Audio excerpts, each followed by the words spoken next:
I'd like to call to order the Planning and Zoning Commission of Town of Telluride on Thursday, September 25th, 2025 at 5:30. One. And we'll do a roll call, starting with Leisha, Leisha Benton here. Todd Brown. Kathy Green. Angela Dye, Peter Sante. Sheriff Kloppenberg. and we have Charles Charles Dalton. online.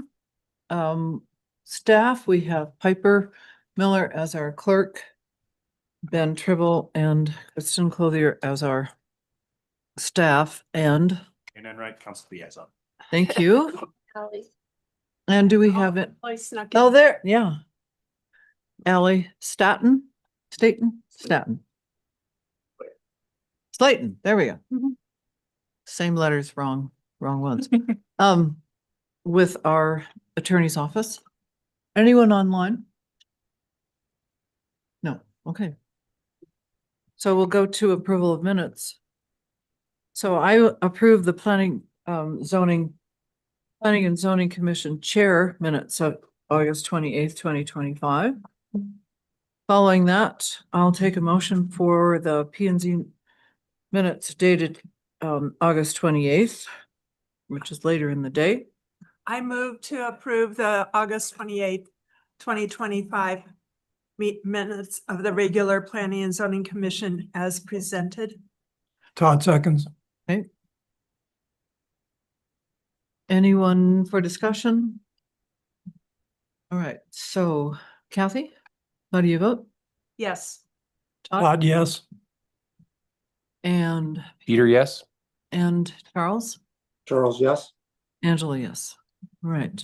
And next we have Planning and Zoning Commission meeting minutes from special meeting on September 11th, 2025. I'll entertain a motion for those or discussion about editing.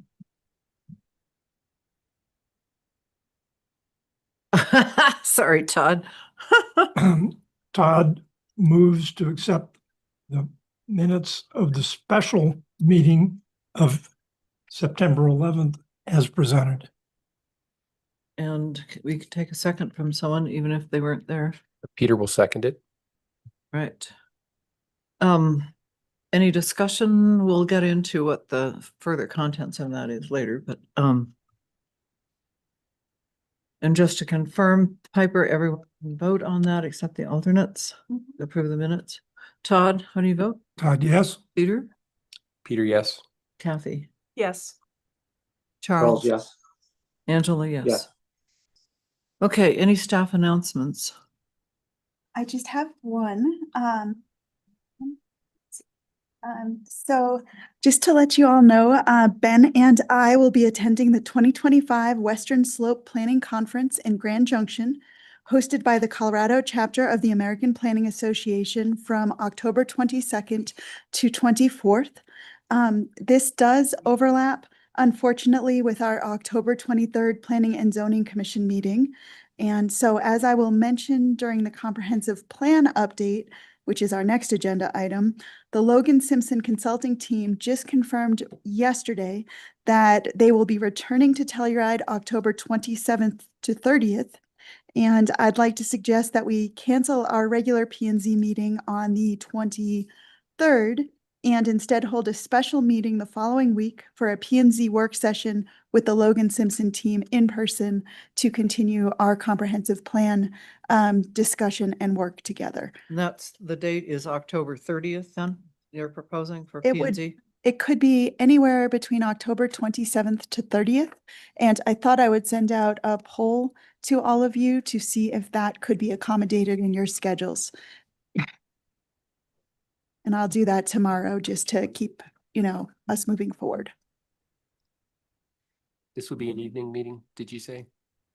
Say that again? Sorry, this would be an evening meeting? This could be any time. I'll send out a poll, but I think the preference, as I heard it from this group, is to have evening, so we can certainly accommodate that. Great. Well, I'm not available on the 30th. Okay, so we'll look to earlier. So sometime 27, 28, 29 Great. might work. I will send out Um, options. How many now thinks they can participate? I think I can. I could come probably on the 29th. I need to get to St. Louis for a week and I can't. Yep. I put other thing in the week of our meeting, thinking I would go the week of the 27th, but Sure. the earlier we, Yeah, let's, Earlier in that week is better. well, 29th is better for, well, if you can't do the 30th, then let's do the 29th. Cause then that gives me. Couple thumbs up Shay? into the room. Mhm. Sharon, Yes, 29th is good. 29th, okay, Great.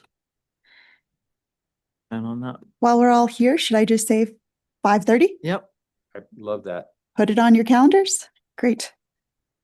We'll make sure there's dinner and etc. So thank you. And Halloween candy. There you go. Thanks, Ben. Oh, yeah. Is that at 5:30? What's the Yes. costume theme so we can get that right? Absolutely. We'll make that happen. Zoning can be scary. oh. Great. Thank you all. Would there be a chair meeting sometime that week of the 27th? We will work with you directly, Angela, to determine when is the best time for that, if necessary, and we'll make that On determination. the 30th. Okay. Yeah. We'll make sure it works for you. Yep. It could be the previous week. Cute. Okay, staff announcements done? Yep. Moving on, anyone out there for public comment on non-agenda items? Piper, no one there? All right, we'll move right on to our work sessions.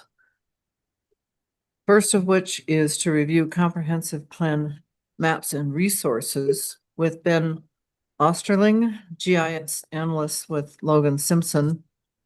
We're gonna do updates and discussion input from P and Z, but we also did have a special meeting. And I wanted to make a little room here to talk about what we talked about Mhm. for those who were there. So we had Charles, myself, Todd, did I forget? It was just, Peter, yeah, Peter was there too, yeah. yeah, Peter, sorry, Peter, I remember sorry. because he was talking about the air conditioning. It was really loud. Oh, yes. We were Easily talking distracted. about, yes. Would you And like Peter, me so to we give had four you, of us.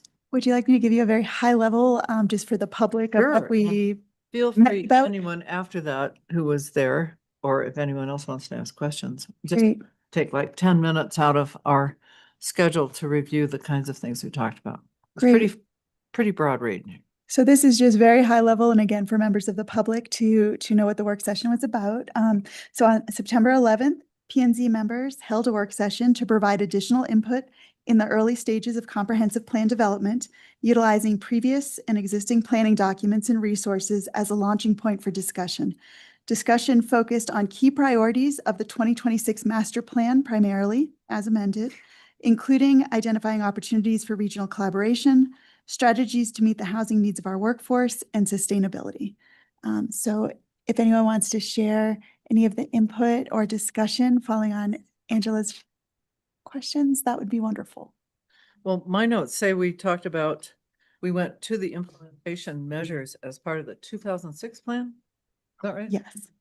And we also had at our fingertips some comments that Kathy had sent in ahead of time. We talked about annexation, which was a hot topic then. We talked about environmental preservation and restoration, what's been done and what the current challenges might be, and economic development, as to where we're at, how the evolution of the tourism board and its focus now, which is more towards sustainable tourism rather than mountain marketing. So anybody want to fill us in for the benefit of the other members? I would say that as we look back at the 2006 plan, what was accomplished and what wasn't, we also had a lot of discussion about why things changed. And kept that in mind as we started talking about the current planning process, is that whatever we decide, That's going to change. it's going to change. Right. It was a snapshot in time of what the issues were then. although many of them are still the same, Yeah. Like what? like housing for One one. things we talked about was regional cooperation, some of which has improved and happened in terms of transportation, for instance. But some things still, everybody's off doing their own thing. Some things never happened at all, but they were very much mired in the issues of the day. Environmental preservation concerns then were uranium and the resulting air quality from the proposed mill. A lot of these have been codified in terms of land use code issues with some of those kinds of issues, but we also have beefed up our water supply, our water quality. Wetland riparian areas, valley floor related, that kind of thing have improved. However, now we have new things facing us, which is wildfire and the potential for wildfire mitigation as part of a state code that might be coming, and that's going to create some major changes. So we need to be prepared for that. Ben? I just wanted to put on the record that Todd Brown had given us a shout out to read some documentation. I think it was Colorado The Alternatives. futures. Yeah. So I Future did plan. print that out and it was a fantastic read. You know, there might have been some skimming on some parts, but the general gist of it was pretty interesting, especially for it being 10 years ago. I think it's hard to sometimes predict really tight timeframes, but the conversations that we were having, we're talking about. On 10 years or 20 years? Yeah, 10, I think it was 10 or maybe 15 years on the back end. It was like 2010. So that was the number. Okay. So whatever that math is. But just like if we've talked about some documents that we could be reading or refreshing ourselves on, and I just Yeah. wanted to say if people have not read it, it would be a really great read as it Maybe was. you can push it to us. Yeah, I could definitely do that. But I just I wanted to think put that that was out. a request, actually, of Okay. the rest of us who are not up on it. What was it called? Alternative futures? Alternative Futures of Colorado. I've got the PDF, so I can push it to you guys just as a Right. reading document. So Right. It came up in the context of trying to visualize different scenarios and how to be somewhat more prepared, and how some of what was said was dismissed at the time, but maybe should have been listened to. Mhm. So, that's not just wanting to make that same kind of mistake, it should be in our repertoire about what was said and does it apply or not moving forward. So, Peter, do you want to add anything? Nope, Okay, I'm good. and then that we had some of these, the third one that we got to, there's many more on this list, but we got to some discussion about economic development and how to make businesses more sustainable. There was quite a bit of discussion about what local government could actually do to influence that, what was actually physically possible as opposed to, and there were some things suggested here that weren't really feasible, I guess. And what was considered an essential service, the status of nonprofits versus for-profit businesses, and what effect is on tax revenues today as well as then. So no real conclusions, but we really had some spirited discussion, I think. Charles, do you want to chime in at all? I think y'all covered it. I think it was we covered a lot of stuff and it was, as you said, it was a spirited conversation about all kind of things. and we had brown dog pizza. We did that. Somebody took a whole lot home. Guilty. I finished Yes. it though. It didn't go to waste. All right. I do have a quick question. When you said that many of the suggestions or comments were dismissed, who is dismissing? The town councils or? P and Z. Yeah, See, okay. really, there was a lot of discussion, at that time.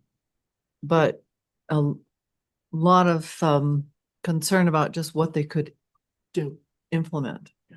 What would make a difference? Because we have such a volatile and seasonal economic development. Well, it's a part of the process to develop a long list and to shorten it or to group things and to prioritize or get what you can, or maybe save something for later or whatever. And that process can sometimes remove things that might not have in hindsight. Right, And and Lachey, just as an example, there was a fair amount in business development about creating a chamber of commerce. Mhm. And in the intervening years, council has said, that's not our business. Businesses, you do that if you want to, Yeah. but that's not government. So Interesting. it was, as you say, it was dismissed, or it wasn't part of government activity. That makes sense. Question. this might be a pretty strong word. It was more that it was never followed through with, or there were some attempts, but no one could Constructive. devote the time to it. And they really focused on more of the tourism board's efforts to position us Got in, it. of the resort communities that were evolving. Yeah. Out of curiosity, how did the audio recording go with the AC and all the? I didn't even Noise. listen to it. Yeah, I gave it to Piper, I put it on her desk and I forgot about it. So, Okay, all all right. maybe a Curious. question for, Maybe a follow-up, if it is if it is audible, would be great to share with everyone. I did like the format. I thought it was a shareable environment, which is kind of what we were shooting for. And thanks to those of you who could make it. May I ask a question? I was gonna say, just if we are gonna wrap up, one more question, but we're at that 10 minutes, just to let everyone know that we're. Sure, you've been trying to ask a Yeah, question. yeah. It's the same one. How did you decide what you were gonna speak about in that document? Just order of appearance? No, we went through and just started with number one of an implementation plan. The comprehensive plan of 2006. There has been, a limited update or so. But there wasn't something to this extent, so we thought we'd start here. The next one on the list, by the way, was affordable housing. We didn't get to that one. Parking, public improvements, historic preservation, urban design, all of those on the list, which I think we should still Yeah. try to have discussions about Absolutely. Yeah. after we've read that futures plan and the climate action plan. Are you ready I to? did this. Do you guys have any more physically printed copies of the master plan? I mean, it's not very big. It's not like it's not the land use code. We can have, do you want a copy each? Because we can make I that have- happen. I Okay, have my I own. figured, yes. But I think PDFs it's would be- easier to read, sometimes in paper form. Mhm. And they were cute little books, and I'm sorry that everybody sitting here doesn't have that cute, because it was visually cute. That's why I'm saying that. Our first master plan was maybe equally provocative and long, well planned, but it wasn't cute. This time it was cute.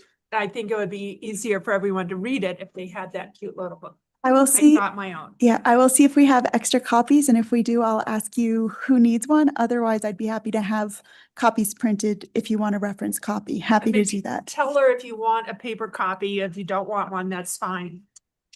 But One, I'll take a cute book. two, I have a master plan.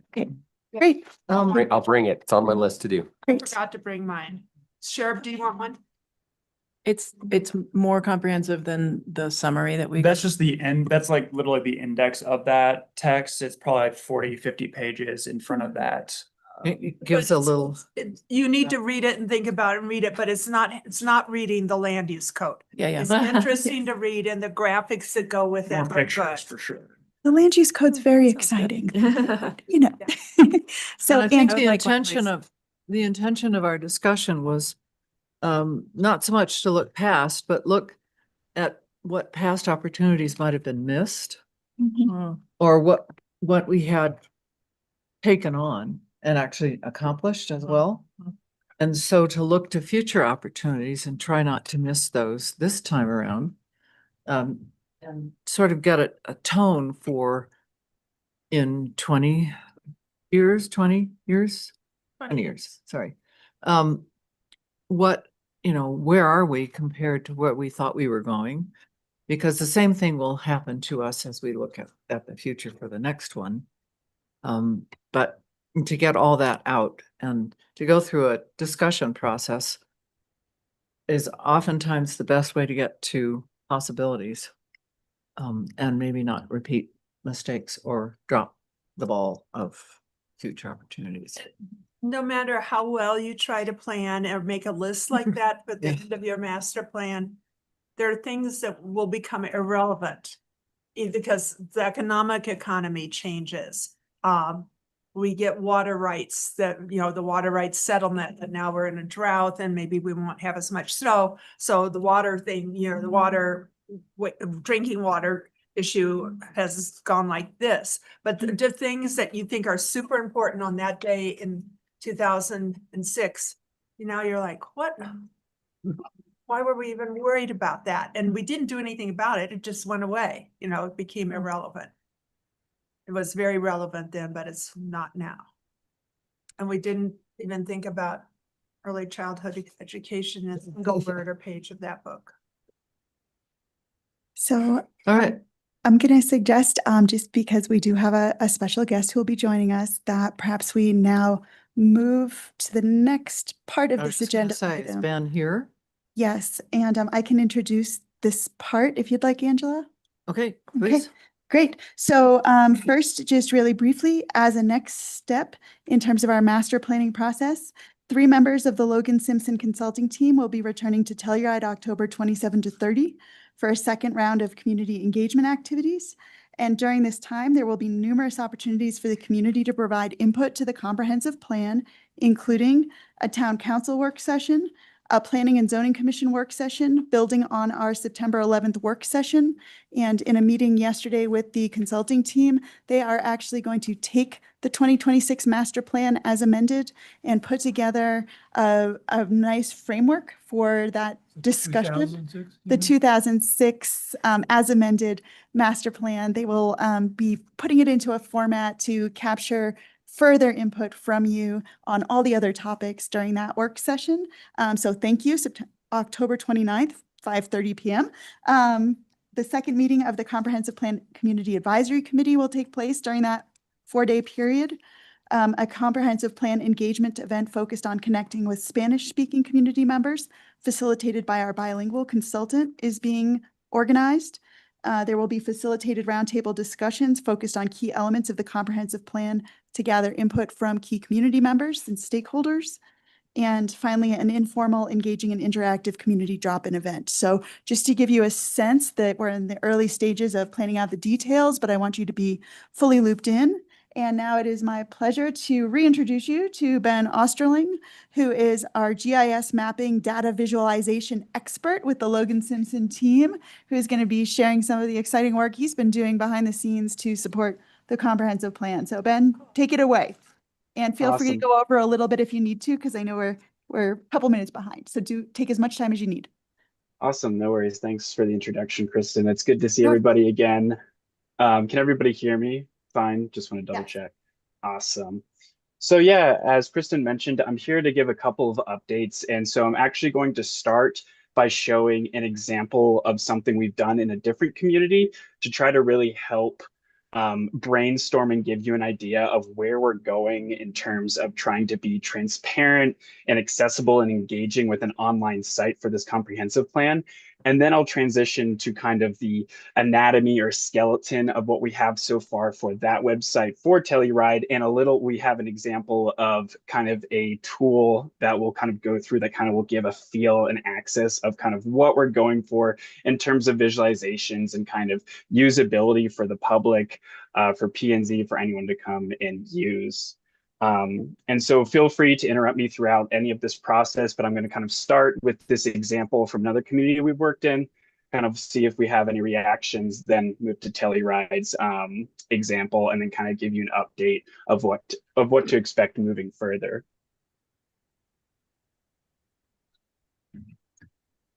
Can you see my screen? Oh, Not yet. Not yet, but it's coming. It might take a moment, lag time. It's gotta travel with.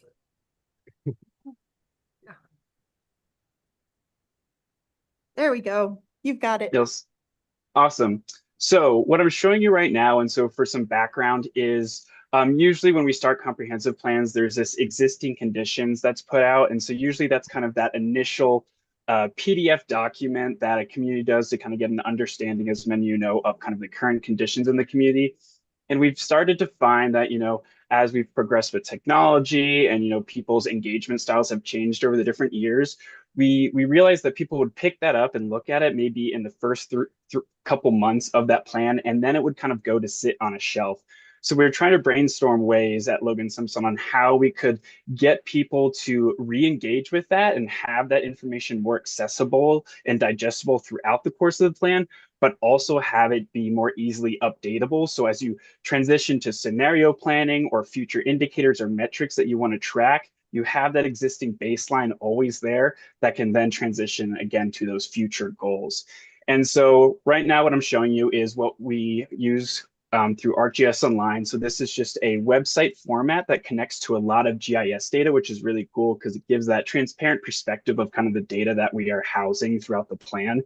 And so what we want to do for Telluride is really replicate a website like this for the plan, where at the top we have what we kind of call the plan elements. And so I'll kind of go into what we are brainstorming for what to think for Telluride at the top. But those will hit different things such as land use, distinct character, quality neighborhoods, recreation, economy, etc. And then we have kind of this landing page when you open up that really goes over, the basic stuff of how to use a comprehensive plan, what is it, when can you engage? And then we have dashboards littered throughout this website that kind of give people a really easy way to kind of explore data in their area. So Holiday, Utah is by Salt Lake City. And so there's just a couple of indicators where you can see the population breakdown of nearby communities and kind of drive times to major places like Cottonmouth Canyon and the Salt Lake Airport, etc. So we kind of want to replicate something where people can easily, without any GIS knowledge, you just have to be able to open up your browser and kind of scroll around with your mouse, which kind of gives that really transparent, easy way to kind of poke around at data, even if you've never looked at it before. And so a couple key things I want to do before we go to the Telluride site is just kind of look at a couple of things that we've done through this plan, so we can kind of maybe get the wheels turning on what you would like to see on this website that we're currently building for Telluride. So the way a lot of these different tabs start is kind of an introduction about that key element. So for distinct character, this is really talking about historic neighborhoods, historic buildings, kind of the current character of Holiday. And then we have vision principles for each of those planning elements to kind of give that one sentence of what is the goal for the vision for the future of the distinct character of Holiday. So it kind of goes into then some key considerations, which are just very high level paragraphs of very key elements that will kind of help people get background on the current and future conditions that we're planning for in Holiday. And then again, we kind of come to a dashboard, which I could see maybe being a really cool one also for Telluride, where as you zoom in and explore and this map renders, you get indicators that automatically update as you explore. And so this one's cool because we can look at number of historic buildings in our view. We can look at the average age of the building, of these structures as we scroll around. You can see the number of housing units in the screen, commercial properties. So kind of a cool way that we could kind of implement to explore different areas of Telluride for those different historic purposes. And I want to just kind of go through a couple more of these. For quality neighborhoods, this is one that I really like. It's, again, the introduction, vision principle, key considerations for housing for Holiday, looking at the housing trends, looking at the housing needs in these quick kind of bite-sized paragraphs. And then again, kind of that data piece tool at the end. And so we really can play around with what metrics we're comfortable with sharing with the community and what's easy to access and update. So we have a couple different ones for this one. So again, as you kind of scroll around in Holiday, this actually gives you the average mean assessed price of the buildings in your view. So it's a really cool high level way to get an idea of what's the kind of cost or what's going on in certain neighborhoods in Holiday. And you can kind of get an estimate of how many structures are in there to see what that breakdown of price is. And again, as you zoom in, you kind of get the building age. So a little bit of that historic piece of when were these buildings built at what times. And so we also just have some key layers in here that you can turn on and off to play around with, some different housing variables. So we have kind of total housing units, percent ownership of housing.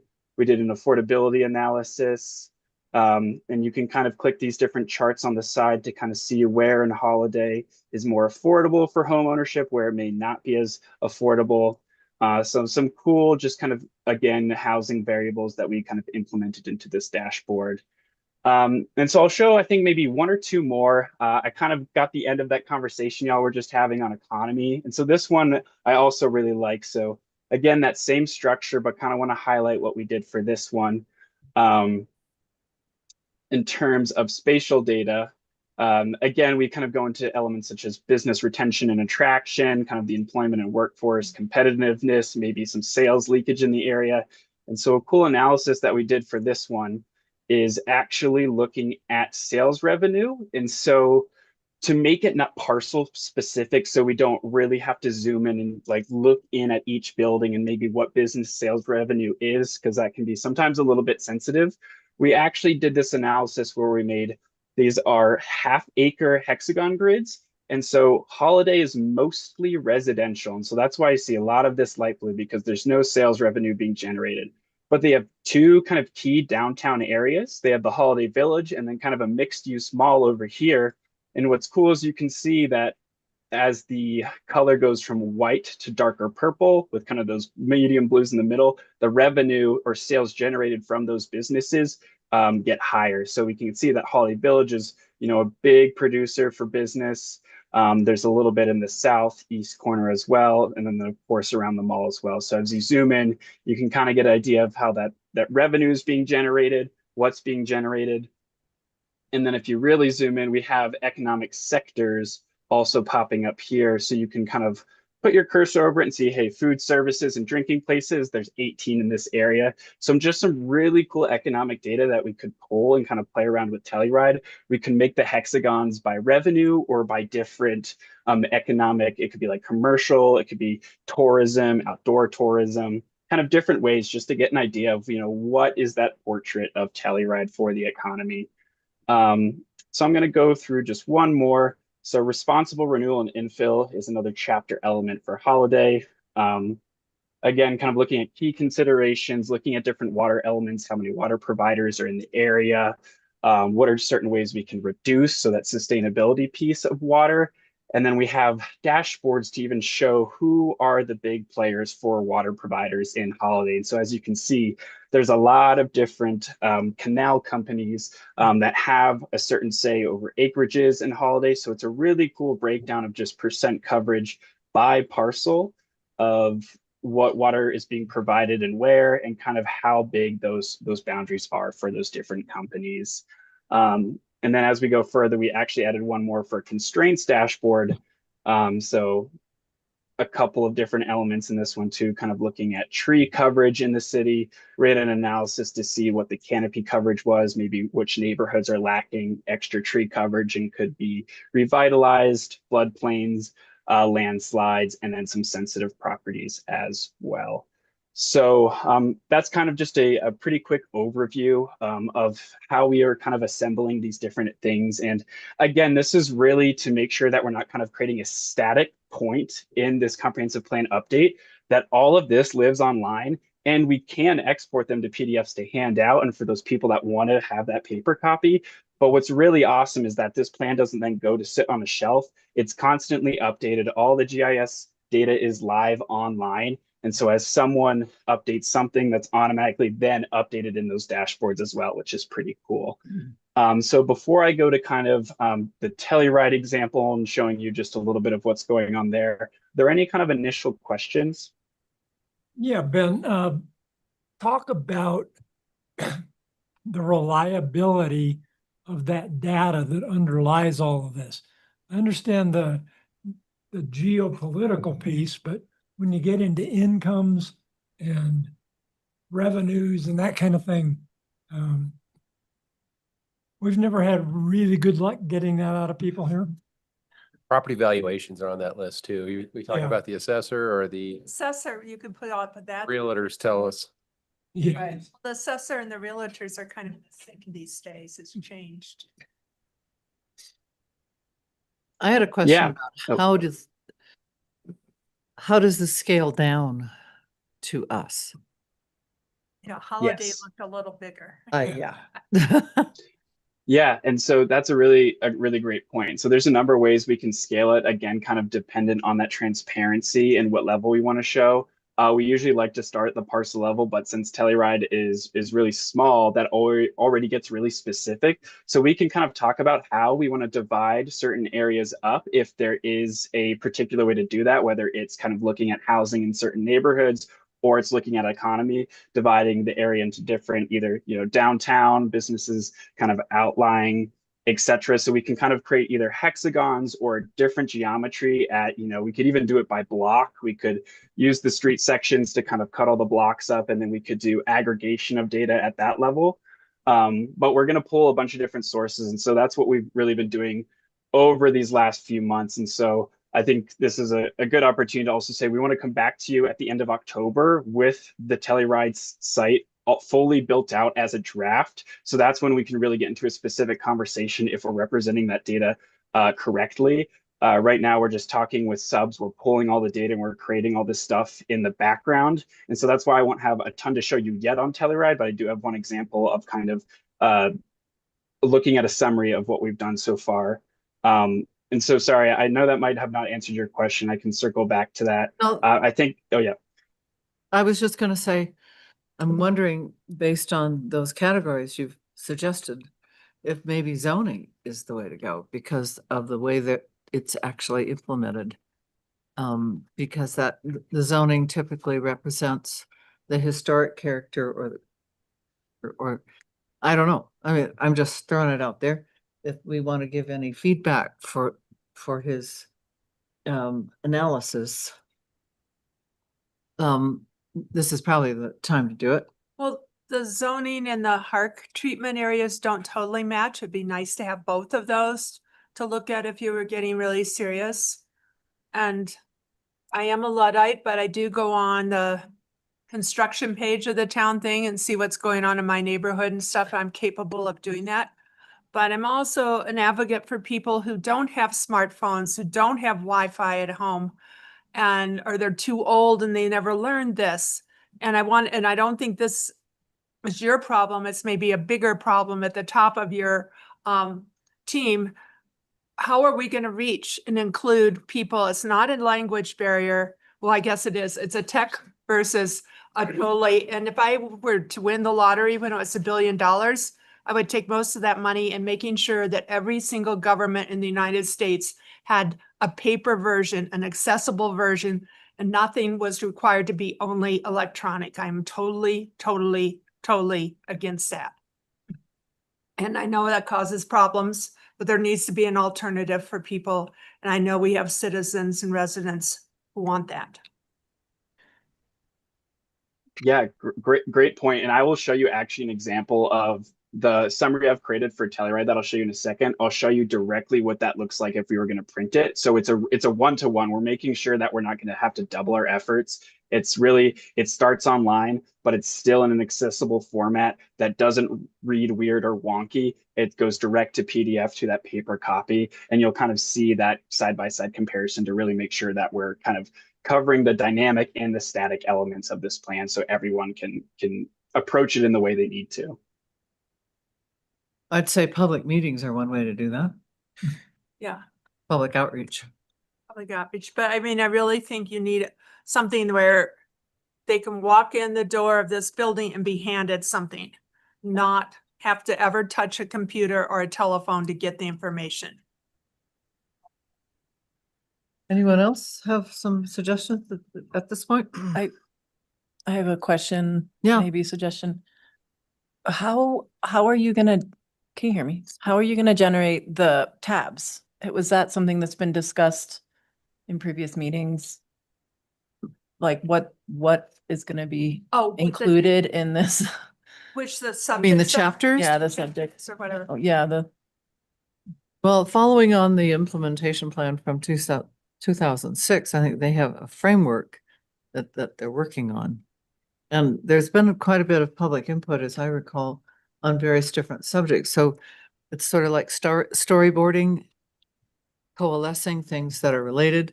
We're not sure exactly what those are yet. From what And- Right, but yeah, a good, that's the question. Who's a generating good those? point to start was the, what did we call it? The Vision plan. vision plan that we did 2 years ago over the course of about 2 years. We finished it. We finished it 2 years A lot ago. of public input there that, Got it at some of the things that are on the town council goals and objectives. We had 5, was it, major categories that things fit in, and then broke them into smaller pieces from that. And as we started this process, what we said was, we expect that what comes on the master plan is going to reflect what those visions were. Sections, but I think what Ben's saying, he's gonna come back with a draft copy, not a final copy. So we're gonna see draft copies, and they'll be reviewed by our board, Cheryl. They're gonna be reviewed by town staff, probably not just Kristen and Ben, but other staff people. And we can say, these two are redundant, or combine these two, and we want this one that wasn't in the vision plan. You know, we get an opportunity when we see their draft to say, you know, drop this one or whatever and add this one. So, yeah, I think we did that with the vision plan, as I recall, we consolidated. yeah, we Yeah. did. Are you familiar with the vision plan of like the literature? Because like I can also, if other people want to either have a PDF form and might have some, but like if you wanted to get those in person, I can forward to whoever if they want to kind of update. But what they're talking about is within that vision plan, there are those certain values, and that's kind of what we're working on in the comp plan between Chris and I and the consultants and others. We're playing around with that, but also trying to figure out like what that'll be finalized. But I remembered when that was happening, but Okay. I don't, is it, We're- is it yeah, we're- findable on the website also? I think so, yeah. There it is. I was just gonna look it up. Cool, yeah, that's great. I have another question for Ben. How are you going to get data that we don't have? Yeah, so we're doing a lot of scraping, and we can even pass out or send out after this kind of our outline so far for what we have for the website. So you'll see in a little bit that we've broken out into 4 pretty high level tabs to start, and then we're going to fill in that information. And so we've met internally with the subs, or economic, transportation, Kristen and Ben, and us. And so we're pulling from a lot of different sources. So I think that'll be one thing we're definitely going to want to review as well, is where that data is coming from.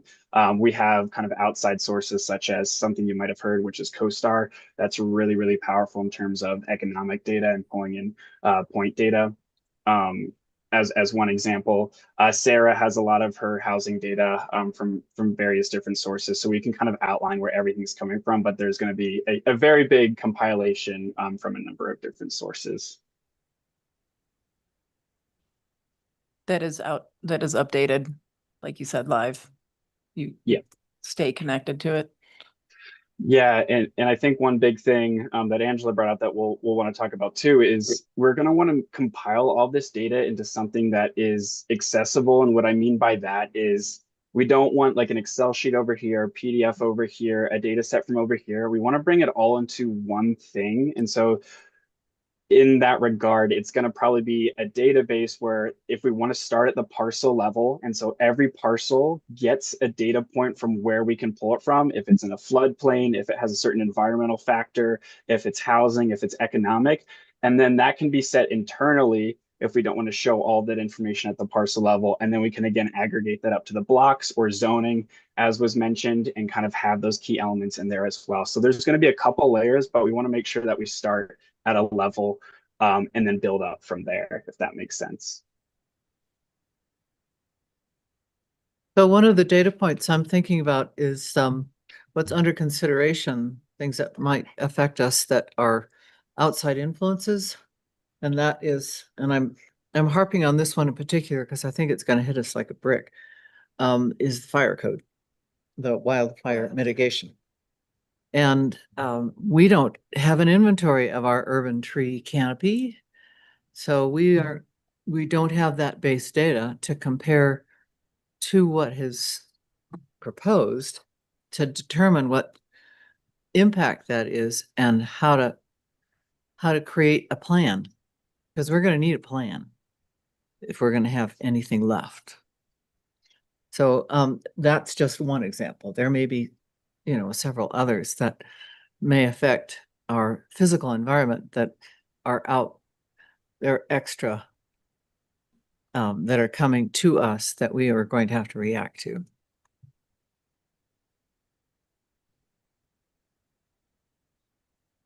Great point. And one of our goals with that, as this is, it's a general plan, it's high level in some ways. And so we want to make sure that we're capturing that stuff. And one thing we are planning to do in our environment tab on this website is to have tree cover canopy. And so we're going to make sure that we talk to department heads and run that initial analysis so you can at least get an idea of what current conditions is and kind of see how that lines up. So we are planning to do some really specific analysis and mapping in that regard, which is just going to be really exciting to see all that data compiled in a document and online. Is there a modality where this also can see which one of our visions is being met? So like say the tree canopy, let's say we have a vision to plant more trees that are fire resistant, like an aspen, or more fire resistant. And would we have a way to show, oh, we are increasing our number of aspen, and our goal is this, this If we have number. a database to start with, we can certainly manipulate it and say, we have this many leaving and we are going to plant this many eventually. Or like if we were gonna, this is just fiction, but increase regional transportation and, these are the lines we hope Right. to put in and they're, grayed out or something. And then once one is there, we can say, oh, in 2000 X, we did this. Yeah. Is that part of, We probably have can that be that. part of it? The transportation thing is more further along than any other plan, I think, in our region. I agree. I think That's I think the question outside of the hypothetical ones that you raise, I think the lens and the perspective of checking against the vision is a fantastic. I don't know how implementation would wise, but I understand what you're getting after is if we're pulling data and we're using different layers in a view, is there a possibility either internally or even from a transparency level, people could click on that button and then say, wow, per this, tab that we said this was a value, we're actually, oh no, we're 30% and we're in the red and we actually should be doing better versus another one being like, great job, guys, inside of that tab. So I understand what you're asking. Yeah, this is, what this Yeah. is a master plan. And Yeah. so what, people could see what is being accomplished as it's done on these live. Absolutely. I think what's so valuable about first the approach of the planning process, working with Logan Simpson, is that this will be a living plan and not just printed and placed on a shelf, which happens to a lot of plans, but this is going to be evolving over time. And I'm envisioning an annual check-in, annual update, like on progress. Like we need to have that implementation plan, the action strategies, and actually be checking ourselves against what we say we want to be doing as a community so that each year we're reporting out. And that's something I envision staff and in partnership with our team on an annual basis. I don't I don't want there to be that gap in between us checking ourselves on progress. And I could imagine, Ben, as I'm thinking about just the tools you're working with, and we can brainstorm this some more, but if we almost, you could picture having a data snapshot on the first of each year, and, or whatever date it is that we approve this plan, data snapshot compared to the next year, same time, how has it changed? And then visualize that so that we can see that progress over time. So I think the foundation's being built to be able to do that in really creative ways. And Ben, please jump in, but that's where my mind goes. No, yeah, I love that suggestion. And this is why this conversation is so important right now, is because we can set up the data to already have the fields in it for 2026, 2027, 2028. So whoever is going in there, whether that's us or someone else, you just click on and you update it with that new key metric. And so I think that's a really good thing to re-highlight, is each of these tabs are going to have, we will all agree on collectively what those key metrics are for each one. So for environment, for infrastructure, for housing, and then we can have a gauge that shows you every time we get a new permit or whatever it may be, it kind of ticks over. And so you can kind of meet those metrics. And once it's filled, if that's an annual year, that one closes and then the next year comes up. So again, just some really cool, and like we want all these visuals to be really easy to like see and just understand. You just click the same link over and over again. It's the same website. It's all the information there. And again, having those easy ways to export all that data out so you can again have that very legible and accessible handheld copy as well. And I don't mean to rush things along, but I would like to show y'all kind of what we've been doing. It's less from a data point, it's kind of a recap, but kind of gives you idea of that visualization that we're trying to do from an online perspective with the phase one kind of foundation summary. So if I may, I might just jump into that. Todd, did you have a question while he's working on that? Well, it's a question for Ben, so let's watch In what a he's minute. got, and then I'll Yeah. pose it to him. Awesome. So we'll circle back to that then. Appreciate you letting me kind of chug forward here. So this is kind of the bare bones of kind of what we're thinking about so far. We kind of will have that landing page again on the website. This is just an unpublished draft. We have home, economy, community, environment, infrastructure, and housing. And so we know there's a lot of elements under each of these ones. So again, I think when we come back to you either mid-October or late October, with kind of these build out more, that's really good. Where we're going to want to have the conversation. Is it too much information under one tab? Are we going to need another one to highlight something specific? But again, a lot of elements under each one. But what I'm excited to show you right now is just the kickoff week event summary. And so I think what's really cool about this is also just a great time capsule for, there are phase one engagements, there's phase two engagements, there's phase three engagements, and these will all be populated on this website as well. So you can always go back and see what was happening at the beginning of the plan. If you're just starting to engage, see the summary of responses in phase one compared to phase two, compared to phase three, and then also aggregate to it together. So again, just a really nice way where it's not like one copy somewhere and another copy is elsewhere. They're all kind of right here. And then I'll show you the paper version after this so you can kind of see how that translates. But so this is really just a scrolling experience. So it's the kickoff week event summary and this is again what we were up in July, from July 21st to July 24th. And so what we wanted to do here is just give people who maybe weren't able to engage or did engage, but maybe engage at different points throughout that week, what was going on. So I'll let this just render for a little bit, but as I scroll, you'll see each day pop up here and it gives you an idea or tells you where we were. So we were at P&Z that first day, and then we did the kickoff and the open house at Telco. And so as you scroll, and all I'm doing is scrolling, it's very accessible. It kind of gives you just some pictures of that event and also just a little bit of, what people are doing in that picture to describe.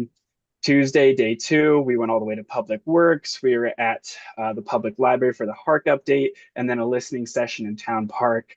So again, just giving that update, what we were doing then. Wednesday, we were at Town Council. We were at the gondola chats. We did the listening session in Elks Park. You get a breakdown of about the number of people that were there. Again, some pictures and The last day, Thursday, we were at Department Heads Roundtable, and then we also had the roundtable events again at the library. And so that's a very kind of quick, high level way. But what's cool is then once you're done kind of scrolling through that presentation, you keep scrolling, you get this summary deck. So let me scroll out just a little bit. This summary deck. So again, this is all NGIS data. So as more people participate, as more things happen, this again will just be updated. And that's really cool from just like a public engagement perspective, so we can understand where the hits are happening. So what you're seeing is, again, the summary from all events. So what elements are we hearing about from those boards that we had? What sticky notes were people putting up? We had 20 different number of mentions for housing affordability, for sustainability environment. We had 15, community equity at 12. So a really quick breakdown of those key elements and categories that we were hearing about to start off. And that's a really good way to understand, what might be going into our tabs. We had about 400 people participate throughout the week, different engagement points. And then we also just have some general breakdowns because we really wanted to understand, reconfirm those visions and values. So which of the core values are most important to you? I know it might be a little bit small on my screen, but you can see that authentic was at 44% for most important, sustainability at 38, connected at 13, other at 4.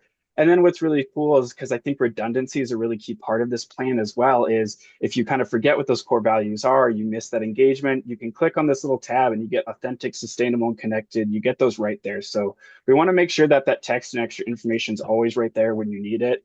And it's just a nice way to kind of reconfirm, oh yeah, that's what this was. And so how do you feel about the vision statement now? Highly applicable at 88%, somewhat applicable at 6%, not applicable at 6%. And again, what was that vision statement? It's right there under that kind of little exclamation tab. So just a really nice way to summarize, after kind of walking through that tour of where we were at and what we were doing, kind of what that information was we were getting. And again, we just obviously we want to make this a very graphic plan. People want to see the pictures. We want to see what we were doing. So we just kind of have a collage of some of those different scenes that we had throughout that engagement week, which is always just kind of fun to see.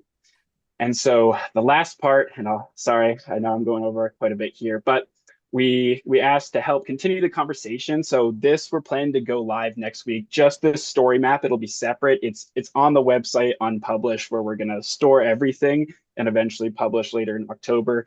But for now, we kind of want to get that story map out so people can kind of get really excited and be like, oh, that's what they were doing when they were up here.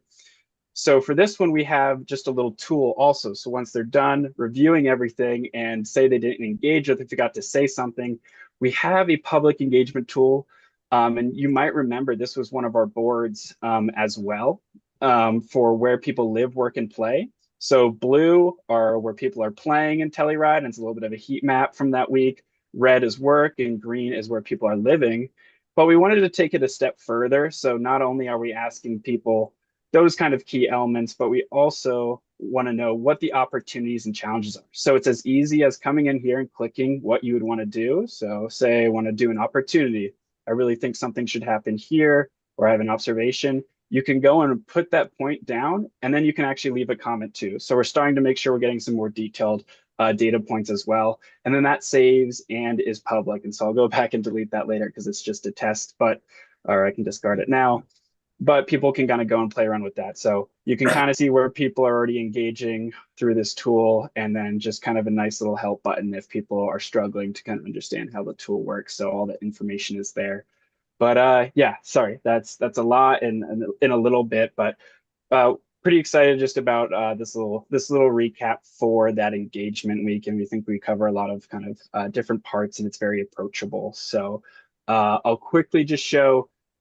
I click one button and then it's ready to print, and this is kind of what it looks like, and it would just turn into a paper copy. So you still get all of that content. It's right there, ready to turn into a PDF. So another really fun way where if someone isn't able to get online, doesn't have a cell phone, we can print a couple of these out, still really graphically engaging. You still have those maps of where we were. You still get those totals, which is really cool too, even from the dashboards, the pictures. And then obviously we probably take out the map because they couldn't interact with that on a paper. But again, just want to show that it's really easy to get to these different areas for engagement. But yeah, I'll open it up to kind of last minute questions. And just want to say, though, I do really appreciate everyone's time and taking the time to listen. It's exciting. I have a quick, were you gonna go? Yeah, go ahead. You guys work it out. I'm leaning forward. Well, then my point was looking at the holiday plan to what we've got in terms of size, your discussion of a parcel and aggregation of those, and the ability to look at this thing through time and see how we're doing. And it's a technical issue that you're going to have to deal with, but at any given parcel in Telluride, particularly in the business end of things, over the course of a year, there's probably a 60% chance that it's going to change. Ownership will change, use will change. So the aggregation period has to be more than instantaneous. We're going to have to watch things over longer periods of time than you're probably used to. I think you're building the argument for a GIS analyst in-house. Yeah. Right now, And we've like got- biking out here a lot, so. Yeah. Angela? Nalisha, Oh, yeah. So my question was, I know that the last one was done in 2006, and what is the ideal time to redo the master plan? I don't think it's 20 years, but do we have that on our radar? I think having an interactive one will help with the updating. But what is the ideal goal? Is it every decade? Who are you asking? I don't know. I don't know. Ben, you're welcome to jump in, but I can say in my view, 5 years, that's shorter than maybe we've envisioned before, but 20 to 50. it needs to be that frequent living. Otherwise, it's outdated and you're not utilizing that plan to actually guide. Right. Town that makes planning. sense. And I guess my question is, what happened? Like, I mean, COVID did happen, but that was 2020, you know, that was 14 years later. So, They're both 10 years or 20 years apart.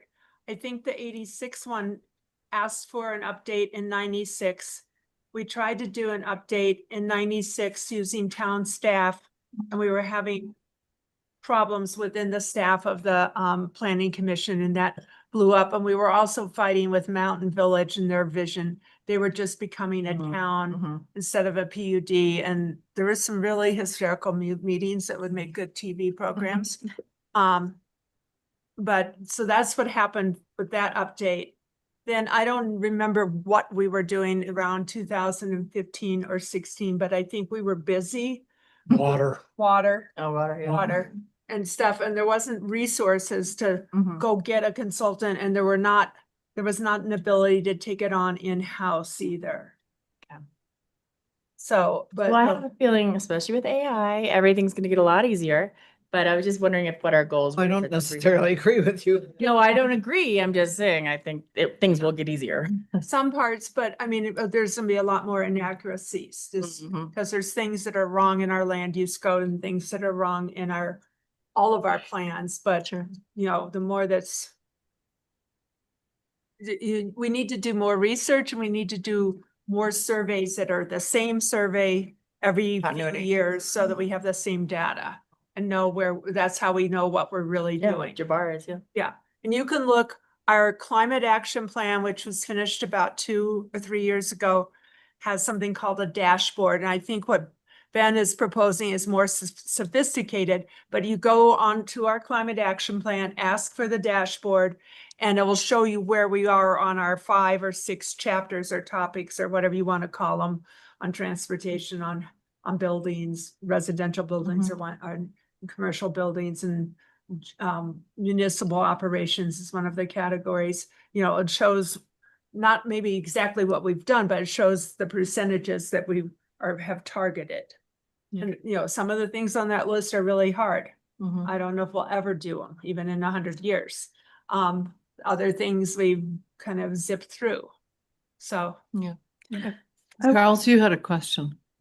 This is just kind of comments for Ben, but just as far as that aggregating the data, I would be in favor of seeing it down to the block level. I think there would be a lot of very telling information for certain data points to have it down at that level.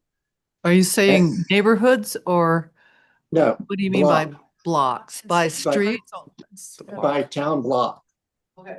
If it, I don't know how far we can go down on all of it, but I think that would be interesting for certain items. And then also just in kind of on some of the maps and some of the data, I think some of it is a regional, view would be interesting for some of it. I know that our plan is just for town, but for example, commuter traffic. I mean, where are people coming from when they come to work? Where do they live? And being able to show that visually, not just, hey, they came from outside of town, but did they come from Lawson Hill? Did they come from Ridgeway? Did they come from Montrose or Rico? Wherever it is. But I think that would be very, as an example of something that's not a map just showing town. Yeah, for the transportation piece of that, that's Yeah. critical. And there's probably some data on that. Yeah. Housing is Yeah. part of a lot of. Smart has. Peter, you're leaning Good forward question, too. maybe for you or others or Charles too, just related to the down to the block mention compared to more granular or by lot or by smaller or you I guess I'm advocating for something below the zoning overlay map or the zoning map kind of Smaller. level.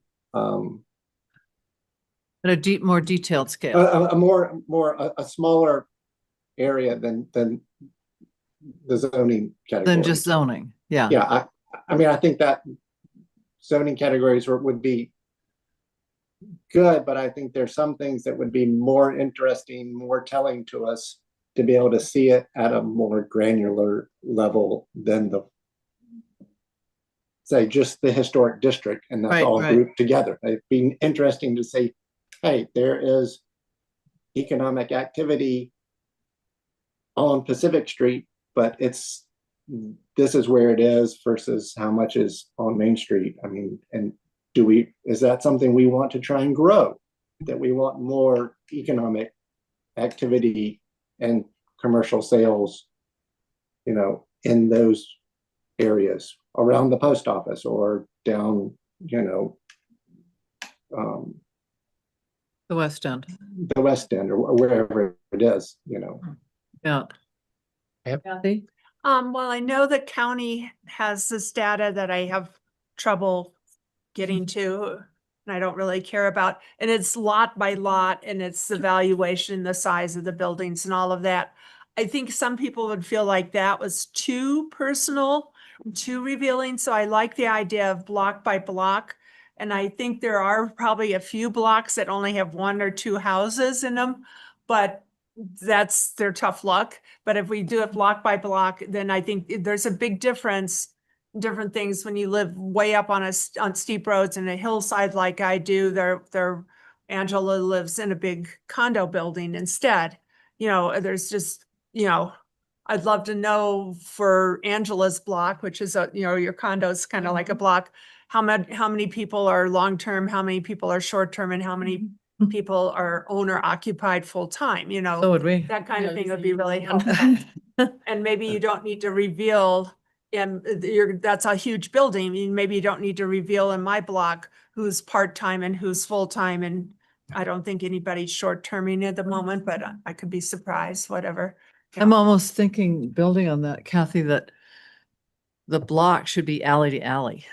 So it's like street frontage, Yeah. because that's where things happen. That's where Mhm. people are, whether they're driving, they're walking, cycling, using front doors, kind of thing.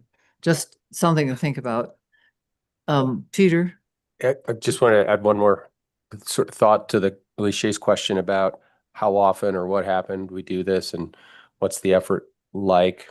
I don't have prior experience, but I will say I think contrary to some of the initial reactions, I think I like the idea of updating things or having accurate information in general, especially maps, for the viewing you described, but I think there's something to be said for a focused effort that's very conscious. It feels weighty to, I think, everybody. And if it's AI generated, and it's like, this is just like a week every year. We do this in January. You're like, it's not the same. And it doesn't interact with the community in that sort of necessary way. So I think that's really important, and that's why, you know, if we could get in a 5-year cycle, but then just with the annual updates, and I think to your point, Peter, and circling back to comments you made, Todd and Leashay, I have actually, I very much, as a planner, value mapping, data visualization. Like, I get very excited about metrics and how are we going to track things. And I've actually hired Ben on the screen, GIS Ben, I call him, he's not just a consultant to our comprehensive plan. I've hired him separately as an independent consultant through Logan Simpson to support GIS for my department on a part-time basis. And that will be for as long, you know, at some point in time, perhaps we'll be able to expand our staff capacity to have an in-house staff.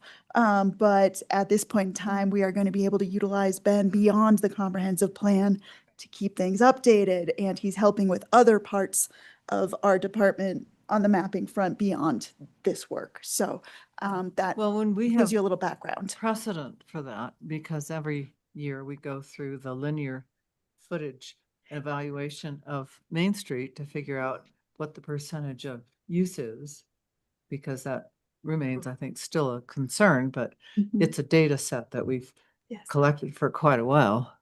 But we haven't done, I don't think, anything outside of that Mhm. area. That's really precise and it's been done fairly quickly, you know, on a nice weather day that the two Walk staff through, people walk right. around and we know the measurements. You just have to note the use in each storefront building. Mhm. Because the measurements haven't changed, and if there's been a remodel, then you can remeasure in case the linear footage has changed. And so it's always been an activity that people have looked forward to doing. So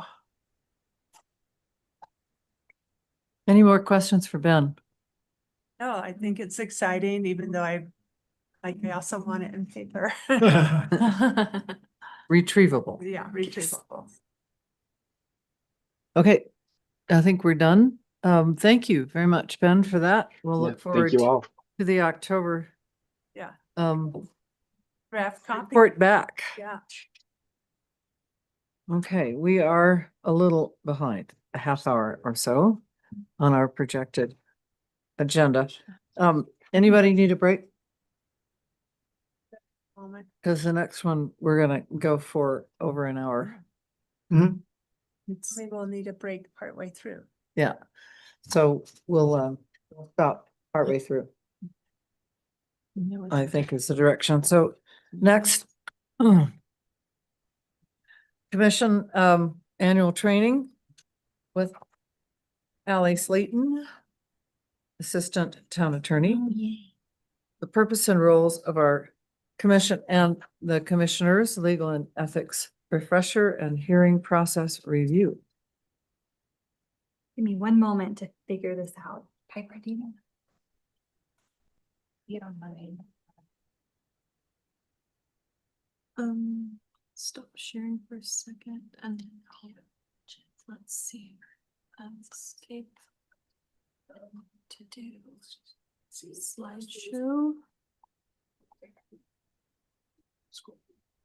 I mean, it might, but you know, it's kind of just like a little reboot. I don't know.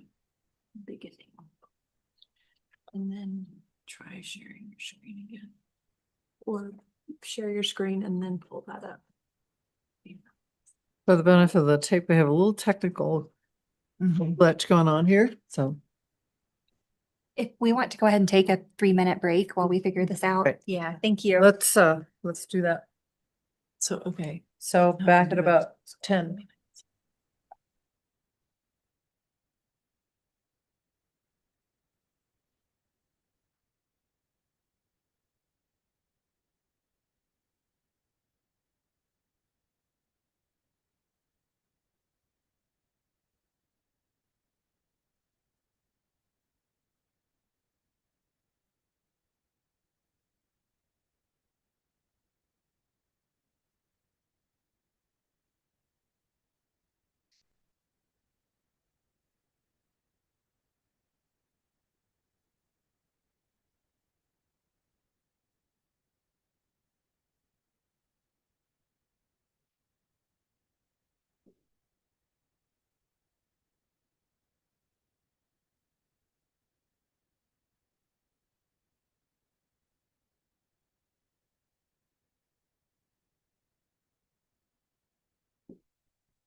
Right, we are back.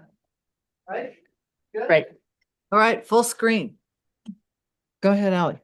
Okay, good evening, Planning and Zoning Commission. So any of you who have joined the commission since June of 2024 are new to this training procedure, but anyone who has already been on the commission before June of 2024, a lot of this is going to look very familiar.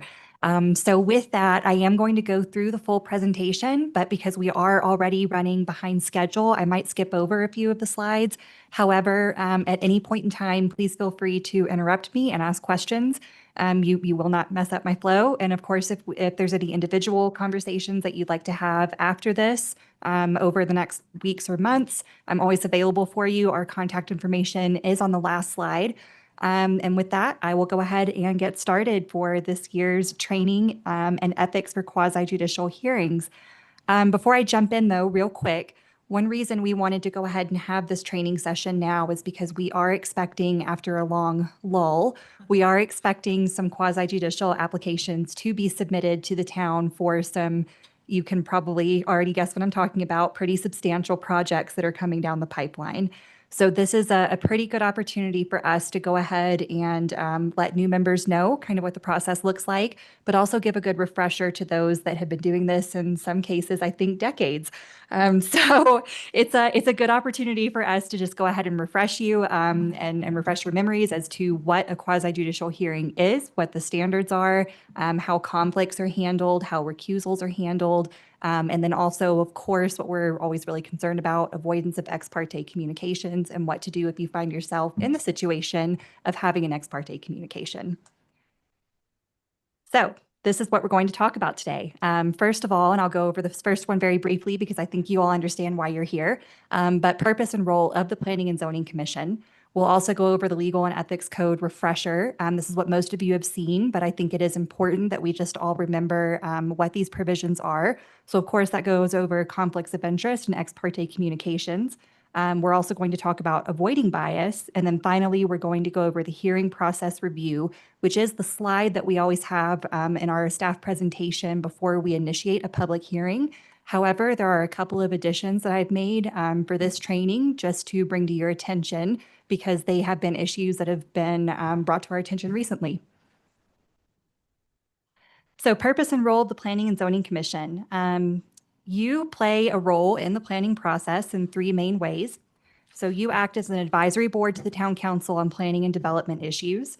You assure that all land use decisions, which you are usually rendering, including individual projects, are consistent with the policies and plans adopted by council, which is usually the land use code. That's what we're mainly talking about here. If you are HARC, that might be the design guidelines, to a lesser extent, potentially the building code, but for your purposes, it's usually the land use code precisely.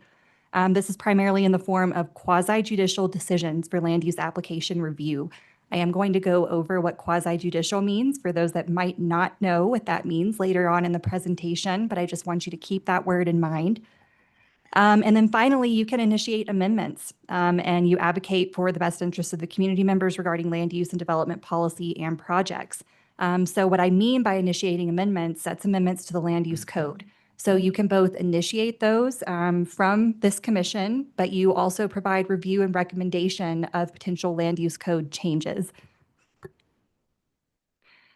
So the responsibilities of the Planning and Zoning Commission.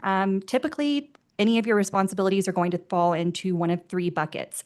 So there are administrative duties, there's quasi-judicial duties, and then there's legislative duties. Your administrative duties, and this is actually straight from the code, I didn't know it until I was putting this presentation together. Planning and Zoning Commission can actually advise the town manager on the appointment of employees and professional staff members.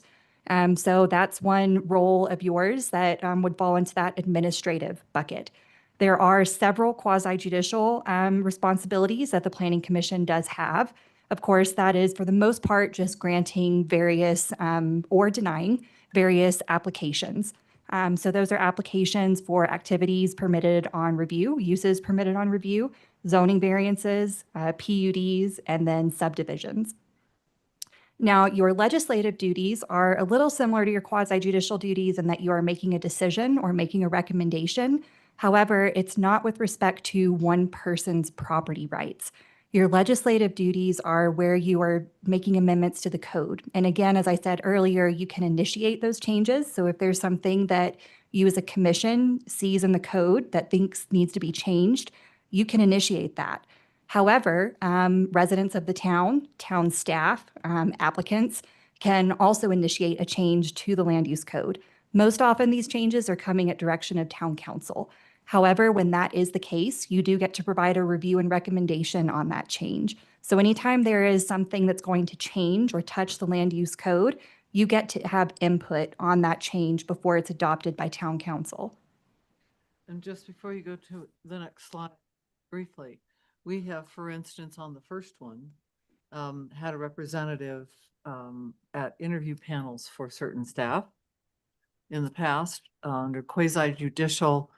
I think that's pretty straightforward, but I wanted to ask if we had, since we updated, this is a while back, what is handled by the chair versus staff versus full commission.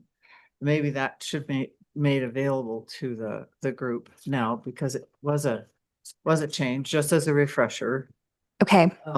I think we had a graph about, what situations we come to us, what comes to the chair, who can actually elevate that to the full commission if there's enough of a discussion issue. And then legislative, the kinds of, one of those is what I'm talking about the way we change the duties. And we've initiated some on our own for housing mitigation, I think was one example. And we've had others handed to us by town council.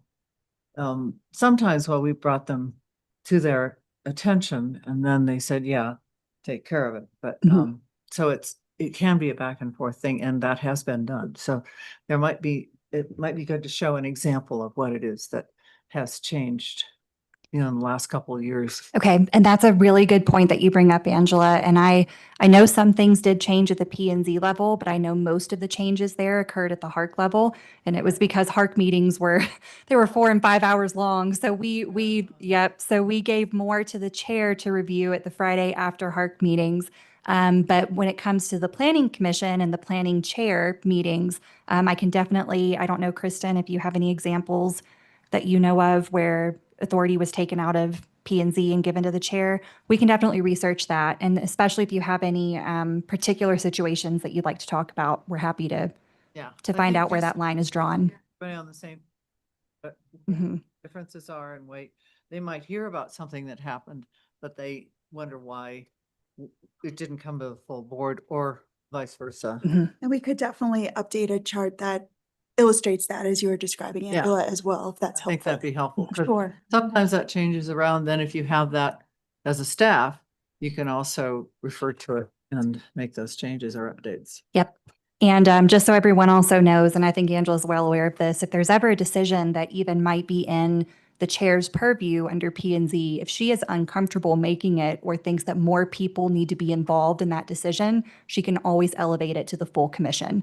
So even though Angela might have authority to make a decision, it doesn't always mean that she will be the one to make the decision if she thinks that that's not proper. Kathy's been in that role previously as well. That's why she's nodding her. Mhm. So that she is vice chair now, but she has been chair in the past, so she's fulfilled both those. Well, you also, as vice chair, you sometimes do those meetings because the chair is out of town. Right. And then staff now does approvals. That was not the way in the 80s. And the staff can bump it to chair, and the chair can bump it to the full board. Right. So, and some things that I can't remember what project, but we have had things come in that were technically a staff approval, but they also were a red hot potato for many reasons. Minor One or- subdivision. So they just kind of got bumped up once, whatever. And, and so that's usually what happens if it's very complicated or very controversial, Mhm. that's going to get all the way bumped up to a full board. And that's also when you get into conflict of interest, even if you know it's only going to be a staff approval or only going to be a chair approval, you don't talk to your friend or your neighbor about it because it might very well get appealed to the full board, which is us. Yep. And we thank you for bringing that up, Kathy, because I'm going to talk more about ex parte communications towards the end, and I might actually skip there here in a little bit because I think there's a lot of good things to know and be said around ex parte, especially, and we know this is a small community and it's really hard not to overhear something. It's really hard not to know someone who's greatly impacted by a project. So especially in Telluride, knowing that you know what ex parte means, and then of course what to do if you find yourself thinking that you might have been involved in an ex parte contact is something that we really want to get across in this training today.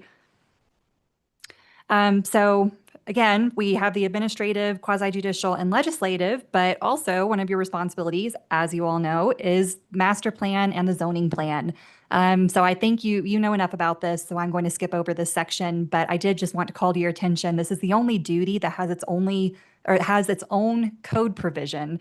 So Land Use Code Section 9109 talks all about your responsibility to adopt the master plan. Everything else is just listed as a ability to do, but this is your affirmative responsibility and duty under the code to adopt the master plan. But I think you're probably sick of master plans by now. Yep. So these are the participant roles, and I think you really know what you're supposed to be doing here and what we all do. But I think it is still, again, important to kind of understand or at least see the list of who might be involved at the Planning and Zoning Commission meetings. Noticeably missing from this list are applicants, of course, which are only really relevant for the quasi-judicial process, which again, we'll talk more about here in a few minutes. But your planning commissioners, really what I want you to know from this slide is that preparation is key to quasi-judicial hearings, and being prepared is really key to having an efficient meeting and ultimately a decision which can always be challenged, but will ultimately be upheld. So preparing before the meeting is very important. However, preparing for a meeting does not include doing outright outside research or additional research. So when there is a quasi-judicial matter that's going to be appearing before you, which means when there is an application for a subdivision, for a PUD, whatever it might be, if there is an application that you're going to be considering, please, please, please do not talk to the general public and say, what do you think about this? How do you want me to vote? How are you impacted? Please don't go out and talk to the applicant. I don't think they'll speak to you anyways. I hope they won't, but please don't do that. If you do see a newspaper article and you decide to read it, please cut it out. Write down that you read that because, as I'll get into later, you're going to need to enter that into the record. So again, preparing does not mean doing your own outside additional research. It means reading the packet thoroughly and coming prepared with questions. If there are questions or concerns that you have about an application before the hearing is called, you can always reach out to town staff. Town staff can't answer those questions, but we can let the applicant know that you're concerned about a certain aspect of the application. That way they're prepared to address that at the public hearing. Mm-hmm. So can we make that request of you or of staff or both? So you can make it to me or you can make it to Kristen. I usually don't have any conversation with applicants unless things get sticky. So the best person to reach out to would probably be Kristen. She can contact the applicant and say, hey, I've been contacted by a planning commissioner and they're concerned about this aspect of the project not meeting the land use code or the impacts of this part of the project. Be prepared to speak to that at the hearing. It's good when you contact us before the hearing with those questions, because if we don't let the applicant know, sometimes they won't be able to answer those questions at the hearing. And the less continuances we can have and the more decisions that we can have at an initial hearing or even a continued hearing, the smoother everything's going to be. But again, don't reach out to the applicant directly with those questions. Go to staff. Staff will then tell the applicant, and if the applicant does submit additional information before the meeting, we might have enough time to give it to all of you, which again is very important because the idea behind a fair hearing is that no one of you should have information that the others don't also have. So you are all supposed to have more or less the same information going into a hearing before discussing and rendering a decision. I love this topic. there's examples. I think, you don't have to seek people out. Like this is like, as an example, I totally understand like, oh, I'm going to bump into somebody. It's a small town, but you could just be here for a long time. Yeah. And you could have certain privileged knowledge just because you just happen to have been there Yeah. and seen it. And that's a little tricky, I think. And I'm looking at the Sanborn map behind you as 10 years ago, maybe on Hark. There was not unusual. Somebody's like, that's not, somebody's asking for, say, hypothetically permission to demolish or to move or do something with a building. And they represent that there's no evidence. And Sanborn maps, you have Hark members who are familiar, like, hey, what about this? How troublesome that was, I think, for staff at that time to be like, what are you doing bringing privileged information or things to bear? And I now see Sanborn maps on the town website, and it's on the wall here behind us. And Common knowledge, supposedly. it's out there. Yeah. Mhm. So anyway, I just think it's tricky. And I know Kathy, you have, I think, maybe the most amount of trouble with this one because you've just been here so long and involved in so many of the projects in town. The best practice there is if you do have, let's say you haven't sought anyone out. It's not that you know the applicant. It's not that you used to own this home.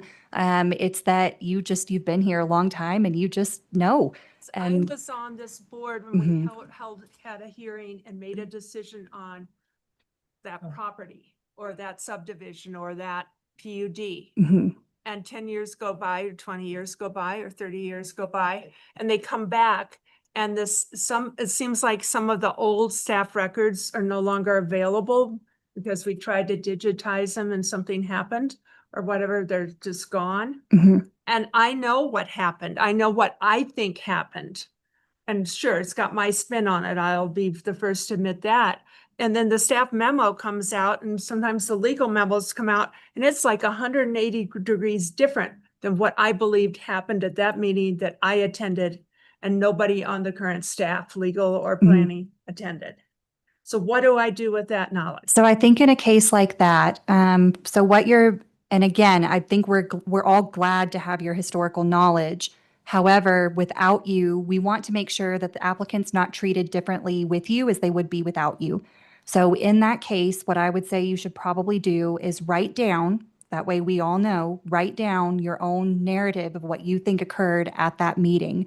That way it can be challenged by the applicant, it can be challenged through the record, and it can be, again, if there is no record that either supports or doesn't support what your recollection is, either way, we all have the same information, and that can be weighed by the rest of the commissioners when they're trying to decide how to take your historical knowledge of a certain situation. So she writes it down, and who does she give it to? And when is it? She would give it to staff and staff would give it to the applicant. So never, ever, ever have communication with the applicant, please.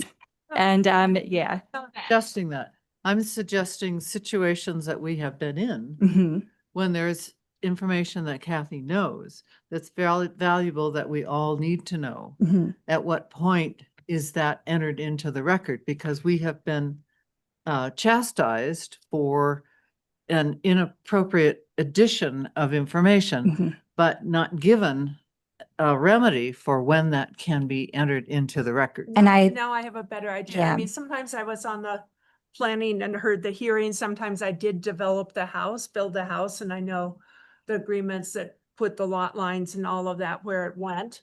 I've got different sources, but it's really hard when I'm told, well, and I'm like, Mhm.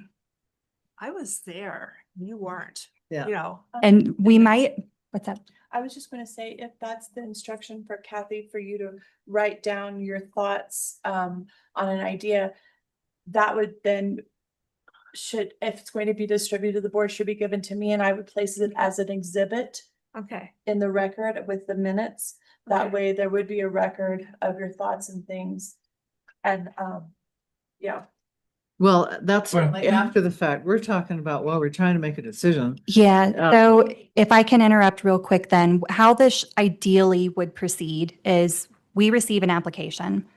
We have no idea what all of your, we know when you're a neighbor, but other than that, we don't know what your involvement might be with a party or with a property. So we will prepare a staff memo. I say we, it's mostly the planning department. We'll prepare a staff memo. They will publish the staff memo as part of the packet. One of you will then see in the packet, oh, I know this project. I'm familiar with this project. I'm familiar with this process that happened 5, 10, 15, 50 years ago, whatever it might be. I need to let staff know that I know something about this project that other people might not. And maybe Kathy, you're involved with so many projects in the past, it could be that we have a very special Kathy Green disclosure form that that you let us know for each. Yep.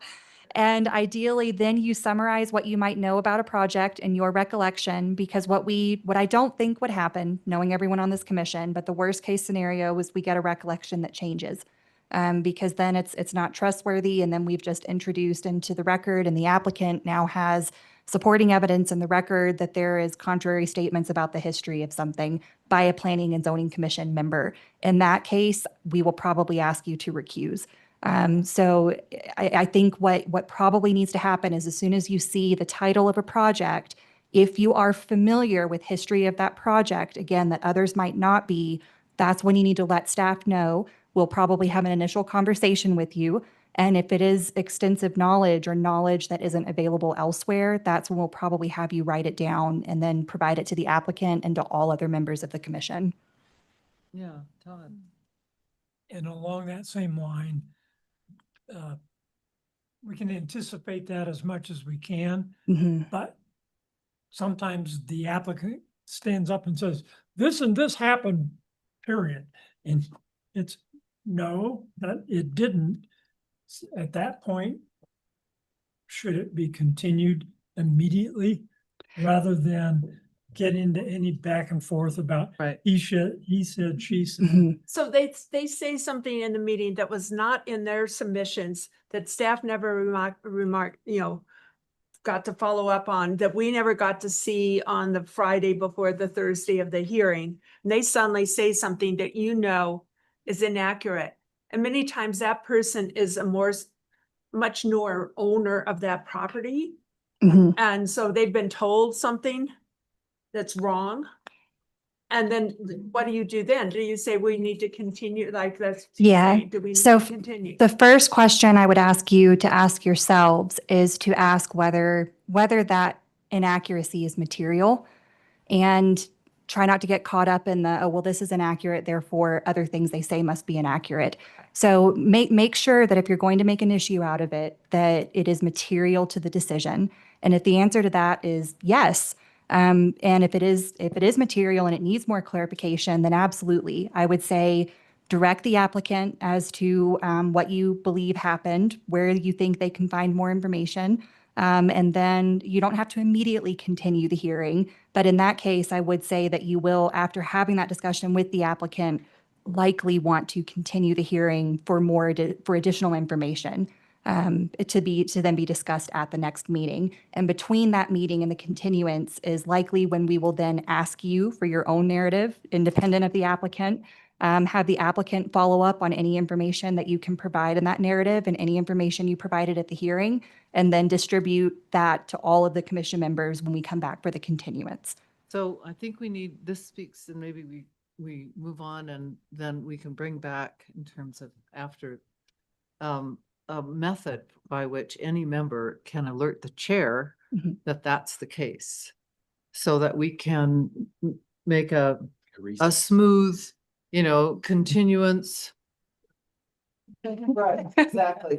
Would it, on that topic, I was joking when I said we could have a Kathy Green disclosure form, but would it help you all to have a kind of form just to guide you as to what kind of information and who it should be submitted to?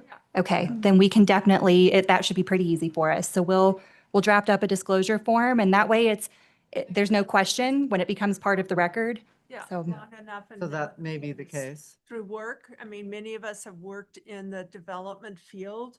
So, Peter's designed buildings and knows some of the arguments went down. Sheriff's done the lawns and the interior architecture and knows, what some of the crises were when you were trying the projects, the controversies, and then it's 20 years later and someone's like coming up with. Representing it differently. Yeah, they just wrote a novel about it. They weren't even living in town when it happened, and you're like, wow, that's interesting.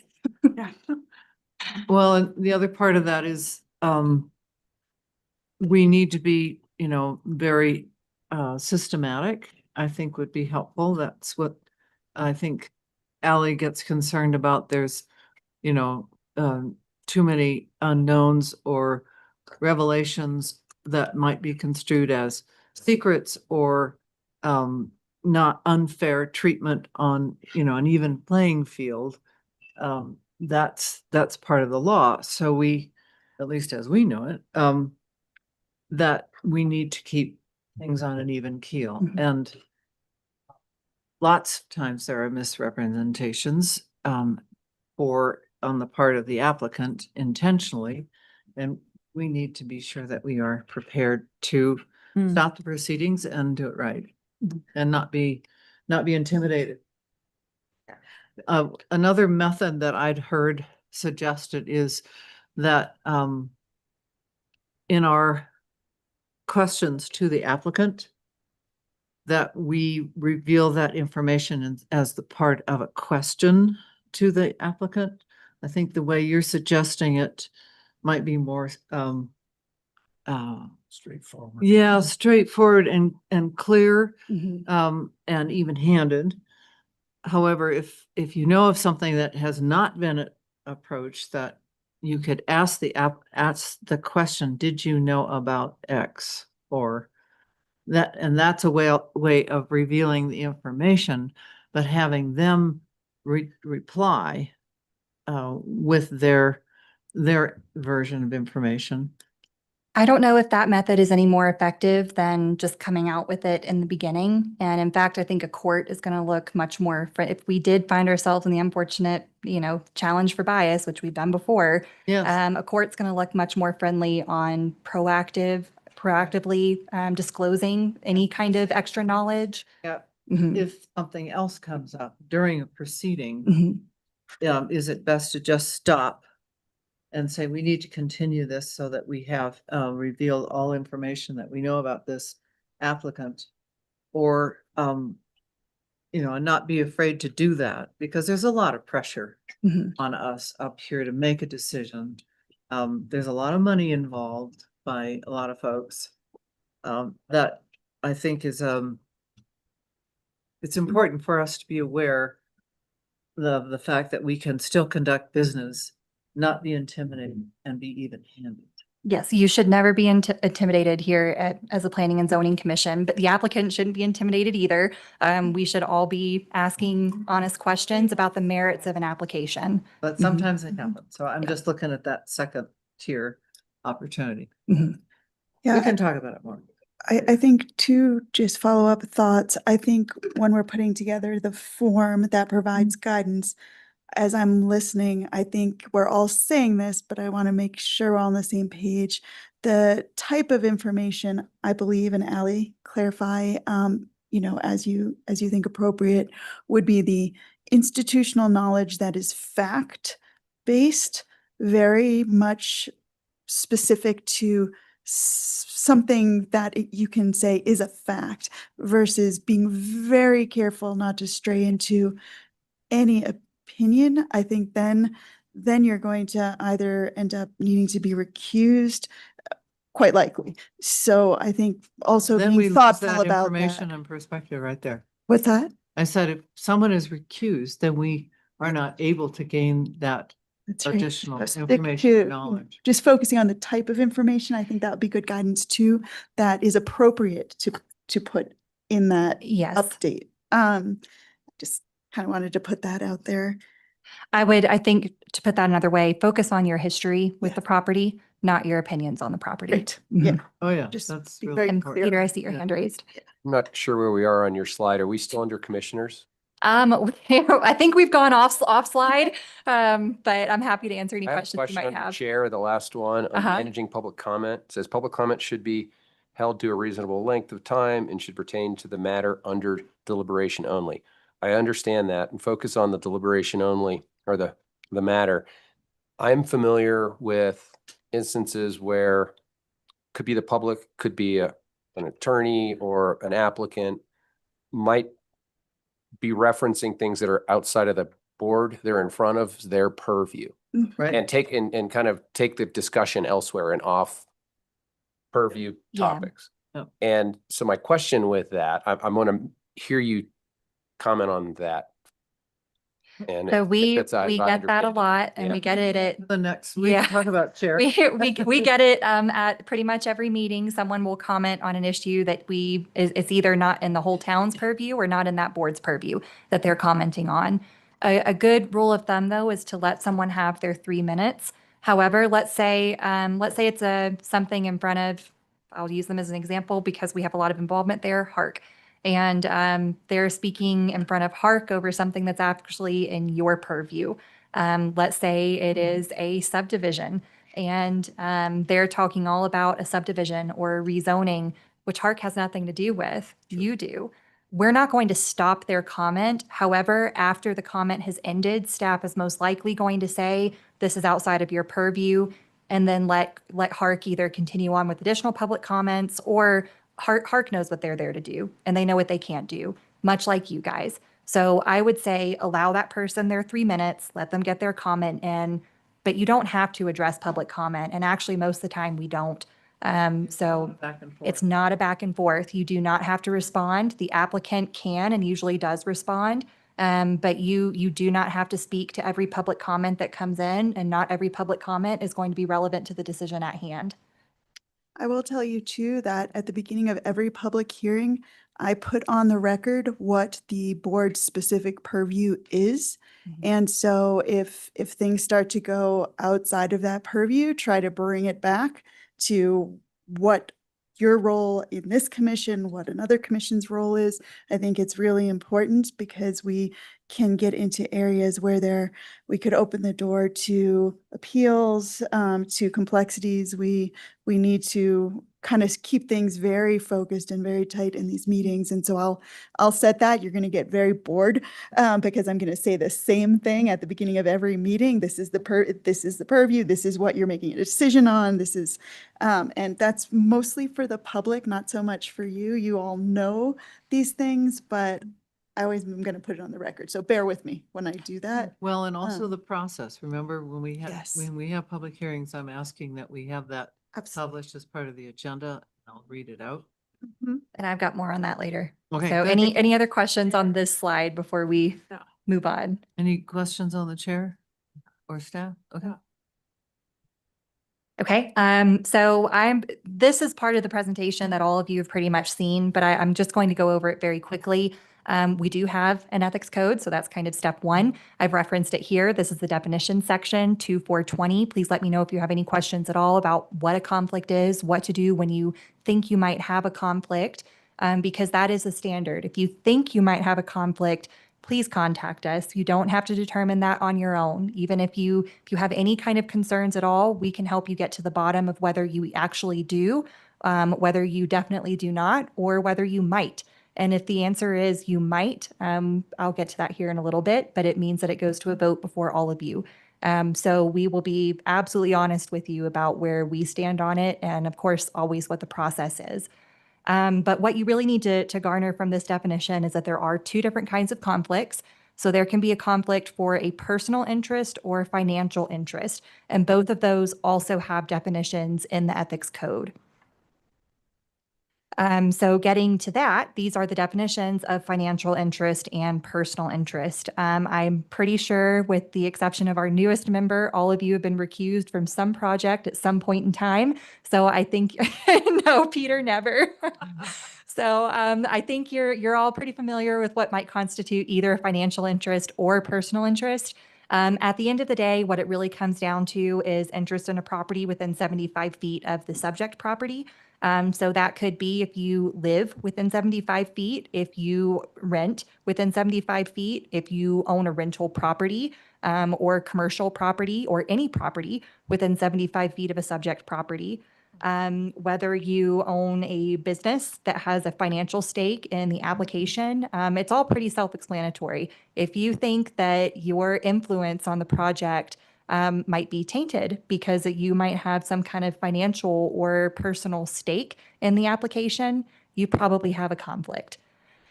So for the most part, financial interest versus personal interest doesn't really matter. Either one is a conflict. However, if you have a financial interest, you can submit written public comment to the Planning and Zoning Commission to consider during that application.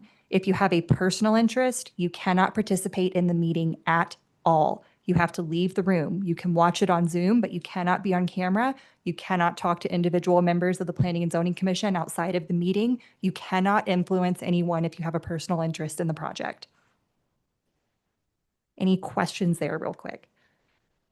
Later. Okay. So I inserted this one. This one's new for this year's presentation. But oftentimes we also get the question, well, what is an interested party? There's also a definition in the code for interested party. Being an interested party is actually not in the definition of having a conflict. However, just by virtue of looking at the definitions of all of these, if you are an interested party, you are also going to have a financial or personal interest. So while interested party is a separate definition, at the end of the day, that interested party is also going to have one of the two conflicts and therefore need to recuse. And let's just clarify, 75 feet, let's say we're on Main Street, or Colorado Avenue is kind of wide. So, and you've got something, whatever, you don't count the right of way. No. You act like the right of way is invisible. So the neighbor that you have across the street from you, you have an adjacent property to. And if their lot is only 50 feet in that direction, then, and then the next lot beyond, behind them is the lot in question, you are too close. You're within, and it used to be 150 feet. So that really took out huge chunks of, of neighborhoods. But it's 75 feet, not counting town-owned or right-of-way property. Yep. And this usually comes up most of the time because noticing also has to be mailed to those within a certain radius. You'll get the mailed notice, and that's usually when someone then contacts us and says, we got the notice, do we need to recuse? And we'll look into it, and if you're within 150 feet but not 75 feet, then you'll be good. But if you're within 75 feet and Ben will do the calculations, then you will need to recuse. The people that are hired to do the noticing over notice, because that's, Yep. you cannot get in trouble for over noticing people further away. It costs a little bit more money, but it's way better than under noticing. Yes. So you, at least in my neighborhood, I frequently get these things. I'm like, there's no way in the world I'm even within 200 feet of this property, but they just send it out. So, Yeah. So don't be, because you get the notice, you might not have a conflict, but. And with that, it's always better to contact us and have us say, don't worry about it, than it is to not contact us and say, why didn't you say something? So please err on the side of letting staff know, and we can always guide you to the right outcome. Which leads to this next slide. What do you do if you think you have a conflict? So step 0, you'll notice that contact the legal department for an analysis to determine whether further steps are needed for a potential or actual conflict. So I will work, once you contact me, and the sooner the better. It's hard for me to do this an hour before a meeting. But if I know a couple of weeks or even a couple of days before the meeting, I can definitely sit down, walk you through it. We can go through the full analysis if you're interested. And then of course I can prep for a vote before this commission if needed. So once you contact me and we talk about what's going on, we'll decide whether there is no conflict, no worries, a potential conflict, or an actual conflict. So if there's an actual conflict on the application, you're going to need to disclose that to the chairperson or the board of your commission. So here it would be the chair for the Planning and Zoning Commission. And then you will recuse yourself once the application is called, if we know that you are recused. Because let's say you're the architect for the applicant. We know that you have an actual conflict of interest. However, if you have a potential interest, let's say it's your nephew's, stepmom's, cousin's application, and you have some tenuous connection to it, but you don't really know if that's a conflict or not, we'll talk about it and we'll submit it to, in that case, you're not going to have a conflict. But if it was a brother-in-law or something, we might want to bring that up to a vote before the Planning and Zoning Commission to see whether you actually do have a conflict. And there are provisions for that in the code as to how the vote would be conducted before the Planning Commission, before the public hearing is opened, but after an item has been called. So any questions here? Question. Uh-huh. The River Park corridor is not considered a right of way, but I'm curious. It is, or? It is. It is. Okay, Mhm. so it's similar to a street in that Yeah, regard. so we exclude that. So I hadn't really contemplated this, not so much with the river, but there are instances where there are old homes built in right of ways on the North Hillside, say top of Pine Street, north end of Pine. That house on the far north end of town might have a conflict with the south end of Pine Street at condos, whatever, at Bear Creek Trail. I'm just saying that it's not just across the street or proximate stuff. You could have a conflict with a right of way going away. It's not just across the street. It's in some instances. It's like you would lose all the cross streets. It's like you would go to the row of properties just east or just. Like the depot, all the way opposite on the north end of town, opposite the depot. If there's something going on there, there's only right of way between it, which doesn't count. So I'm just pointing that out. That's not. That's not. I don't think I'm following. Yeah, so we exclude the right of way. So, That's what I'm saying. yeah. Say the depot The is at, street it's on from center on Deep Townsend. Townsend goes all the way up. Uh-huh. Peter, the building would not exist, so then So all. this right away, he's saying, Yeah. goes away. This goes away, so the depot. Depot's at the end right here. Here, So if there's a no, building right No, there. because then all of these are like closed in and are blocking it. And that becomes your 75 feet. So someone across the street from you becomes your neighbor. We do away with the right of way. And so you'll have, in that case, I think what you're talking about, you would have, there would be someone to your corner and then you'd have someone on either side, but north of town would be excluded. North end of Pine Street, there is a house Mhm. that faces right onto Pine. But And is the Pine Street right away all the way down to the Yeah. river, the Pine that, Street. that gets collapsed. it- So if there's an application at I the river, I think that's probably one where we would hold a hearing and you would say that was not the intent of the 75-foot rule. It's going the other way, so it becomes, there's all the property in between is there. Yeah, I'm not concerned about that being the application of the ethics code. So, So river as well as trail. Yeah. River trail. There's streets that are like. But yeah, it's tricky. okay, any other questions on steps for notifying us or voting or recusing? Okay. Oh, talk to Ellie. Yep, if in doubt, just come talk to staff. We're always happy to help you there. I'm just going to go over this one very briefly because this actually happened at the HARC meeting last week. But how do recusals affect voting? So if a certain affirmative number of votes is required, I think that's pretty rare for the Planning Commission, but it actually is in place for the adoption of the comprehensive plan. But the number of votes needed decreases by the number of disqualifications. So let's say the code says that 5 votes is required. All of you have to vote in favor. If one of you is recused, then only 4 will need to vote in favor, unless, of course, there is one of the alternates that's able to fill in for that space. So recusals do not affect the existence of a quorum. So I'll give you an example. At our HARC meeting last week, we had 4 members present. It was 4 with 2 recused. Yeah, so we had 4 members present when we started the meeting. So we had a quorum for the meeting. But then one of the items that came up before us, 2 of those 4 needed to recuse for conflict of interest. We did not lose our quorum, even though we only had 2 members left. So the code does provide that even though you might have recusals, the meeting can still continue. However, the conflict or the issue that we did run into was an issue with the ethics code. The ethics code states that even though we had a quorum, we can still hold the meeting. The ethics code states that 2 or less people cannot make a decision on an application, and that's out of fairness for the applicant. So HARC had a decision at that point. They could either continue the application to the next meeting and hope that more members showed up, or they could kick it up to town council. Because we had so many absences from that meeting due to illness and vacation, it was appropriate for us to just continue it. But let's say we had 5 HARC members that needed to recuse, just then in that case, we would have needed to send that up to town council.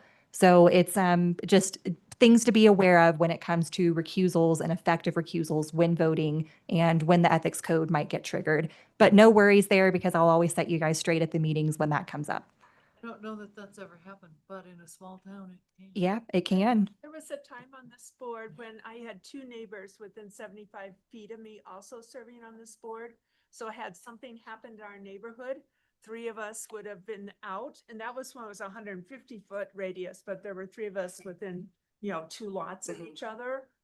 And it might have been very hard to hold that hearing. Nothing like that ever happened in the time we had the few years that we had that group on this board. And similarly, even if it had gone up to town council and they had more than one recusal, 2 of them, at that point, we probably would have had to implement a rule of necessity saying that 2 people had to, because there is no other recourse. It would be the district court that would be deciding that. So, but that has never happened. Not worried about that happening. I think we're distributed enough across town right now. But again, just something to be aware of, not something that you're going to need to catch, because that's what I'm here for. So I promised this slide a while back, and now we're here. What is quasi-judicial? I think most of you are pretty well versed in this by now, but quasi-judicial is just as it looks like. It is as if judicial. So I don't believe anyone on the Planning Commission is legally trained anymore, but you are held to the standard that you are a judge, even though none of you have gone to law school and are in fact judges. But that's very important, because it means that you need to put yourselves in the mind of a judge. You need to be impartial. You need to judge something based on the merits of the application, not how you feel about something, but how something needs to be decided based on the facts presented to you in the application and at the hearings. So in a quasi-judicial capacity, you're usually applying general rules and criteria, which are specified in the land use code, to a specific factual or property situation. So you are applying criteria to an application almost all of the time when it comes to a quasi-judicial decision. So looking back at that criteria, interpreting and applying that criteria becomes key. Not applying, again, what you think the outcome might need to be. Please do not make your decision and then justify it. Instead, look at what an applicant is asking for. Look at the provisions that regulate that ask, and then ask yourself whether or not it meets those criteria before actually rendering a decision. Have a robust discussion with your colleagues at the public hearing in this forum. Ask questions of the applicant. Listen to the public. Hear what they have to say, not necessarily about impacts, although of course that is oftentimes a criteria, but also how they would apply a criteria. So look at all of the information in front of you before rendering your decision. Any questions about what quasi-judicial means and what we expect of this process? Nope. Okay. So what triggers quasi-judicial review and heightened standards? I'm going to actually skip over these just very quickly. It's due process. It's the Constitution. So we're dealing with constitutional rights when we're talking about people's property interest. They have a right to both procedural and substantive due process. Mostly what you're dealing with is procedural due process and making sure that someone has an opportunity to be heard and that they are being adjudicated fairly. Their rights are being adjudicated fairly. So what you decide is just as important as how you decide it. And I would actually argue that how you decide it might be even more important. So just know that we're talking process here. Please listen to staff when we're talking to you about required steps. Please listen to, again, other members of the commission when they're giving feedback. Please do not have ex parte communications, and please come in with an open mind when reviewing an application. I'm going to, again, skip over this one. Yep. You've all been through this one before, but ex parte communications, it's Latin. It means one side only. And that's really what ex parte communications are. It's when you are having communications with one side of, think of this as a 4-party process. So we have the public. And that's one that people oftentimes forget about. The public has an interest in every single one of these applications and the process and the outcome. They have a right to hear all the same information that you do, just as the applicant does. So we have the applicant, who is another party.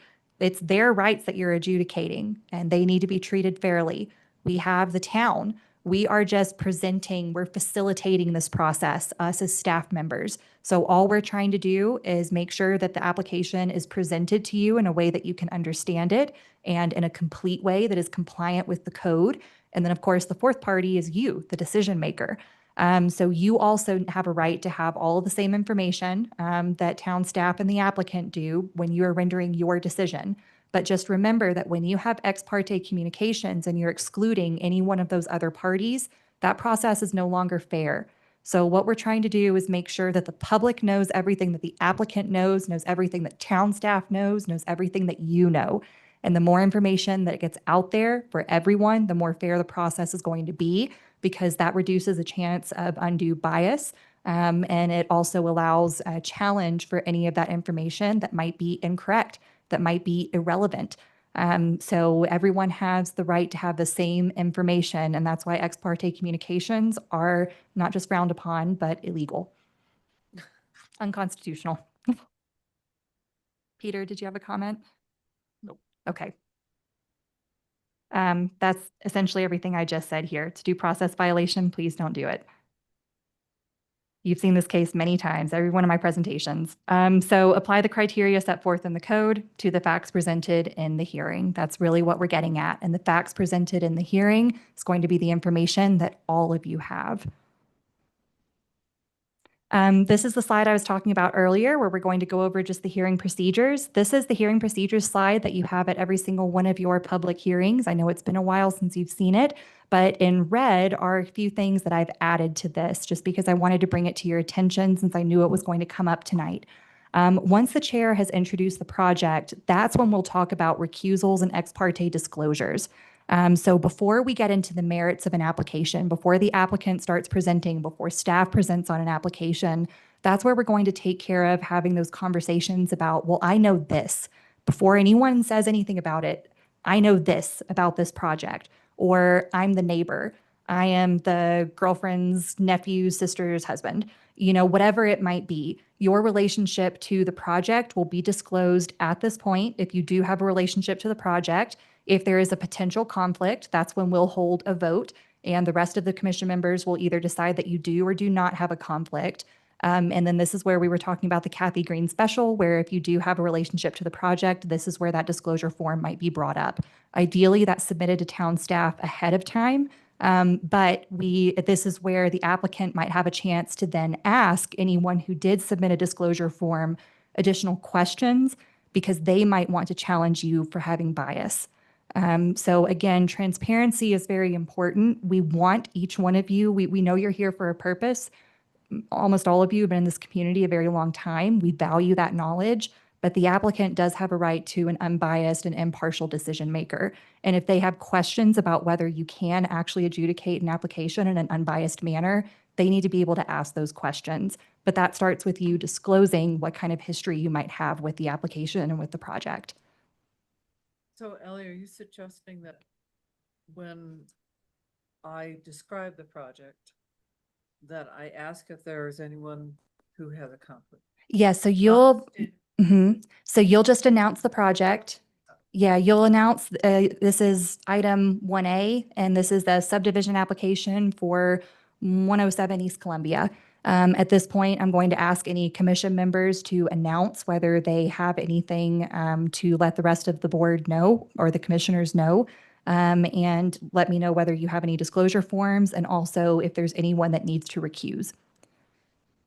And then she would go in the longer description after that, you know, because the introductions usually. Yeah, she'll read out the full introduction, and then once it's been introduced, before the applicant presents is when we'll go through this process of what biases might exist, what our ex parte before the staff talks. Yep. So the rest of this remains the same. I did just want to remind you, and this is not on our slide, but once the public comment period is over, the public hearing is closed. So the public hearing portion ends once the public comment ends and deliberations begin. Once deliberations begin, you really should not be having any discussion with the applicant, with the public. Sometimes we get grumblings from the public. You really shouldn't be having any conversations with town staff either, except for legal counsel who can advise you as to process. If you do need to talk to town staff, to the applicant, about any part of the project that you think they were dishonest about, something they got wrong, something that might be missing, something that you're confused about, you ideally ask that during the question period, but sometimes those things are missed and come up during deliberations. Please just reopen the public hearing. So, and it's pretty easy. All you do is reopen the public hearing, ask the applicant the questions you might have that additional dialogue, but then allow the public to talk again. Staff first and then the applicant No. So you can go to either one. have to reopen the hearing. Yes. And that's important because we have had instances where we've done a lot of back and forth. And Mhm. just because we're in a public here doesn't mean that that's kosher. Yeah. So ideally, once deliberations start, we don't reopen the public hearing. But if for some reason, again, we need to ask the applicant for more information or we want to ask the public about something, just remember that those other three parties, the public, the town, and the applicant, should all be given a fair chance to either answer or rebut. And that's really what I'm getting at here with the public hearing process. Remember that it's not just you and the applicant, and we're not really part of you. We're the town. We're just facilitating. You're deciding. The applicant's hoping to get something out of it. The public might be impacted. So please remember that there's 4 parties to always involve in this process. And anytime you open it up to one, you need to open it up to the others. Which if we have disgruntled neighbors, we have to hear from them again. Yep. Yep. I mean, Way it's supposed I to. think that's all very important. We shouldn't be afraid to open up the hearing again, even if it makes things longer, because we're trying to vet all the information. However long it might make it, an appeal is much, much longer. So it is, it is better just to allow additional conversation at this level and reopen the public hearing than it is to either rush a decision, make a decision based out of frustration, or make a decision without enough information. So I'm probably we're getting closer to time, and I think I'm losing some of you anyways. So I'll gloss over this one, but what can you do before, during, and after a hearing? I already went over before, prepare, but do not do your own research during the hearing. Just make sure you follow those hearing procedures. After a hearing, please do not discuss the matter with the public, staff, or the applicant. So you can discuss procedure, but do remember that there is an appeal period after a decision has been rendered. We do not want you talking about an application during that appeal period, because that could bolster someone's claim for bias or improper process. And then even after the fact, I mean, hopefully you don't have bias, so there isn't anything to reveal. But just remember that discussing an application after the fact and revealing that you might actually have bias that's not good either. So if you might have, Decision? yes, you can talk about the factual, what the decision was. You can. And if and if there are findings, then you can reveal that as well. I mean, it's a public hearing. So anything that you decide here and the basis under which you decide, it should be public knowledge for anyone that either attends the hearings or listens to the hearings afterwards. That's really the idea of all of this. Nothing should be hidden. There's no hidden justification for approving or denying an application. There is no hidden process. There's no hidden communications. It's all out on the table.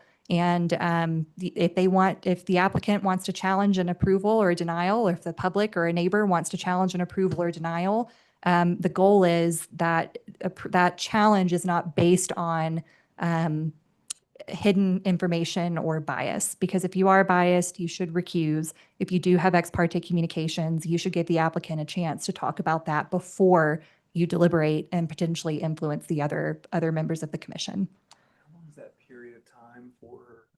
How long is that period of time for the appeals? I think it's either 14 or 21 days. I think depending on what the decision is, I think it might be 21 days actually.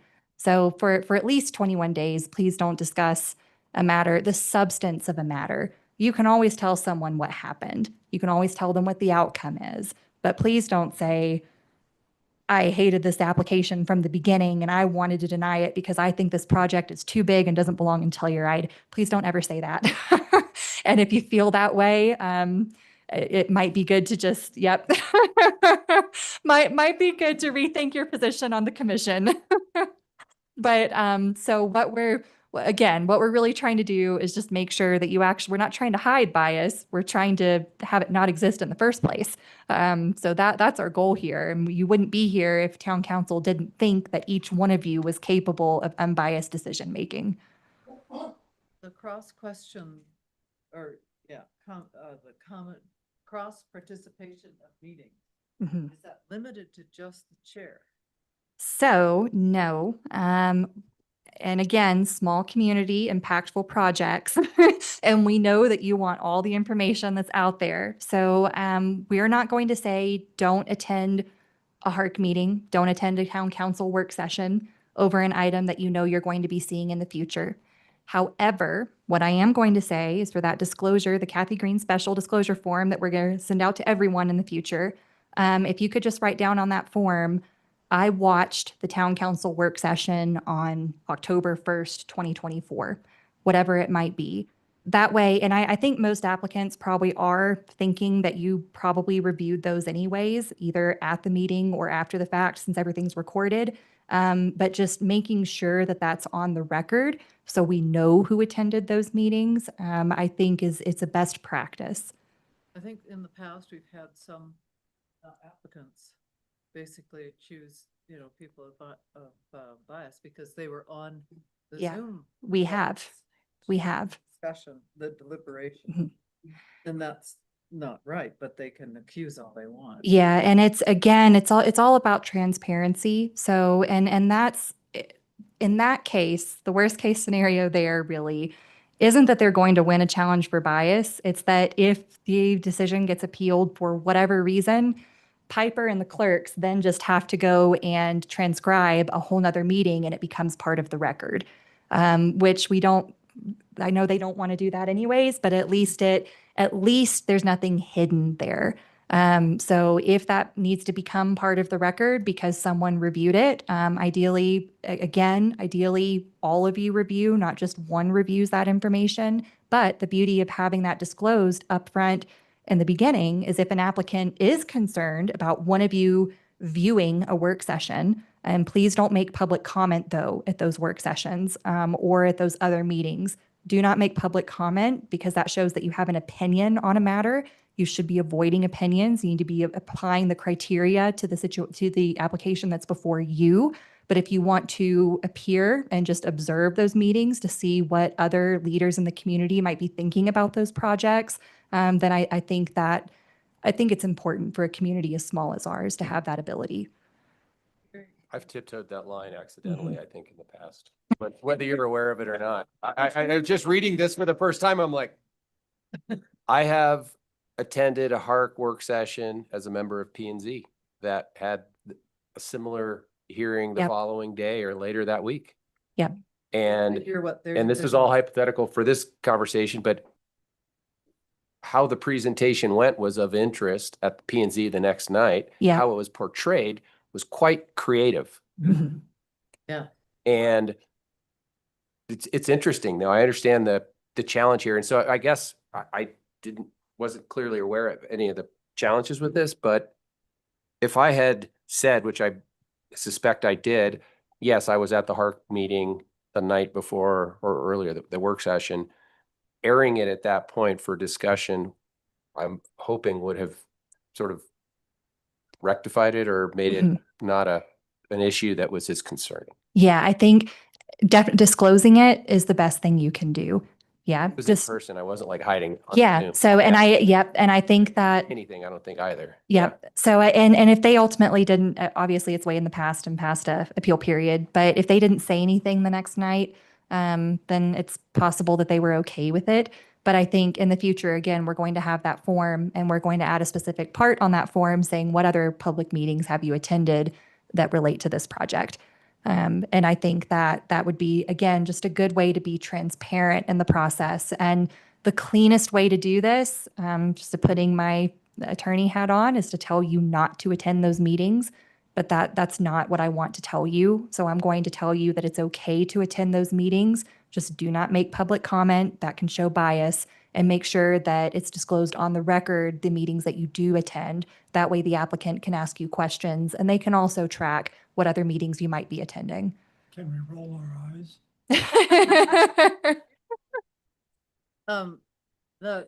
The reverse situation where a project came to us that we had decided and would not come back to this body. Mhm. Okay.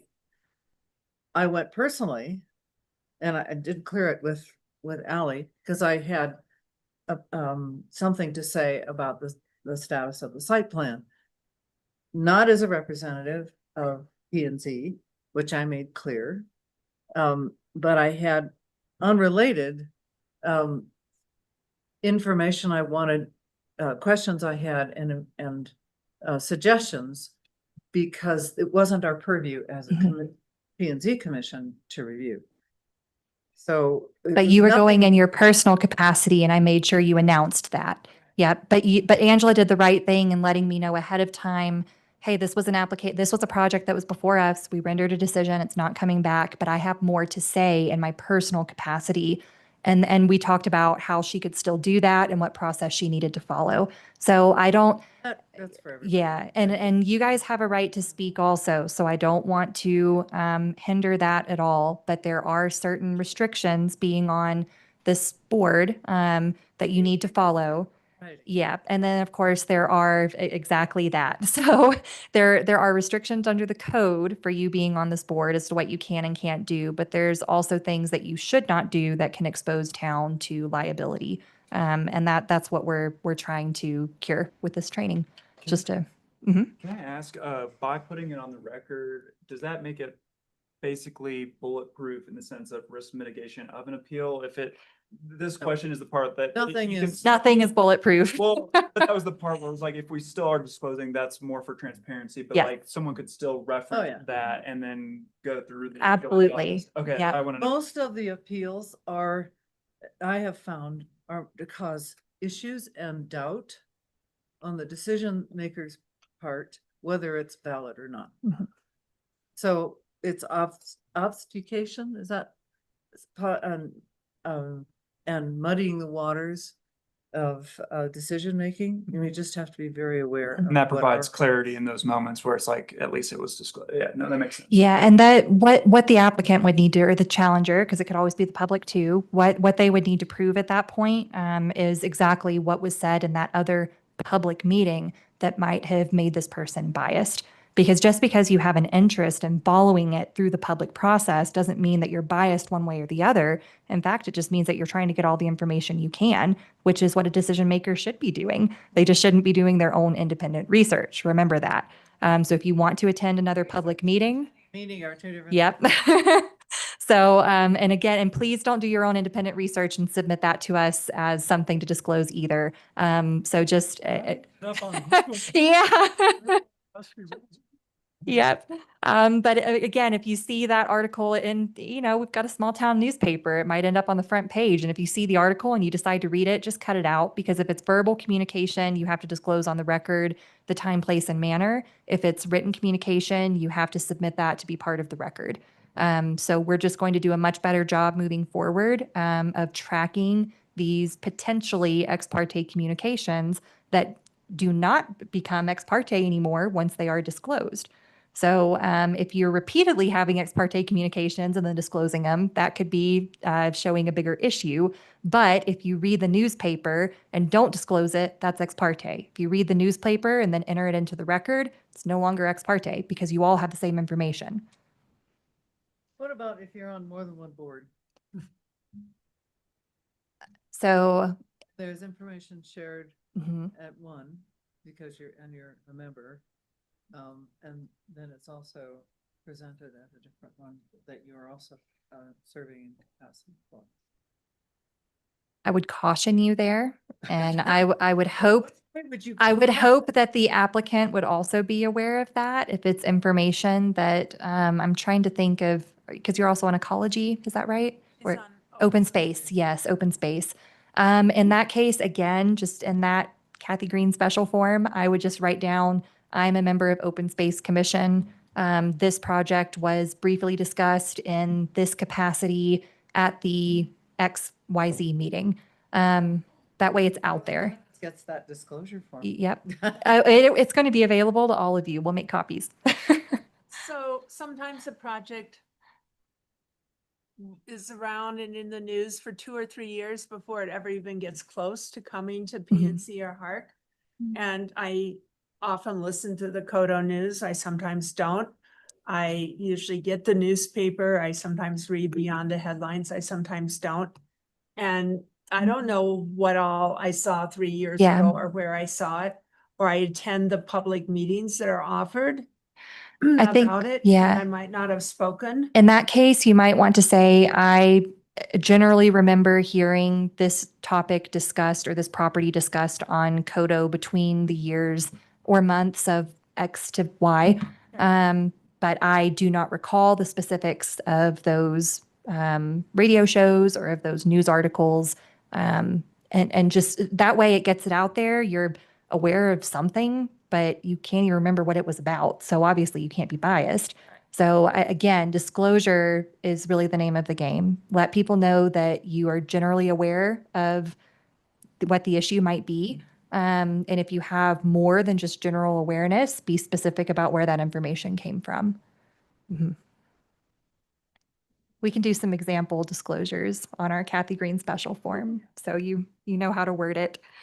Okay, I had a lot of questions during the presentation, but I'm happy to answer more now. And again, you can always contact us outside of these meetings, and always happy to answer these questions as the issues come up before public hearings as well. So any other lingering questions? Can't wait to recuse. But also, I think you referred to it maybe in a slide or in a few of the words you spoke. If there's a real hot potato issue, you should not try to come up with a conflict of interest to avoid making it very difficult. No, we have had this happen in the past.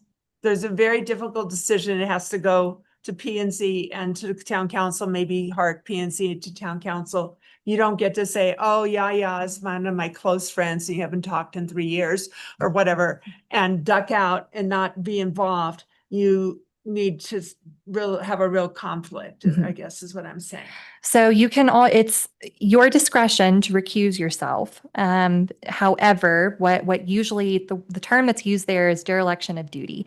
So you can't, and it's why you really can't abstain from voting either.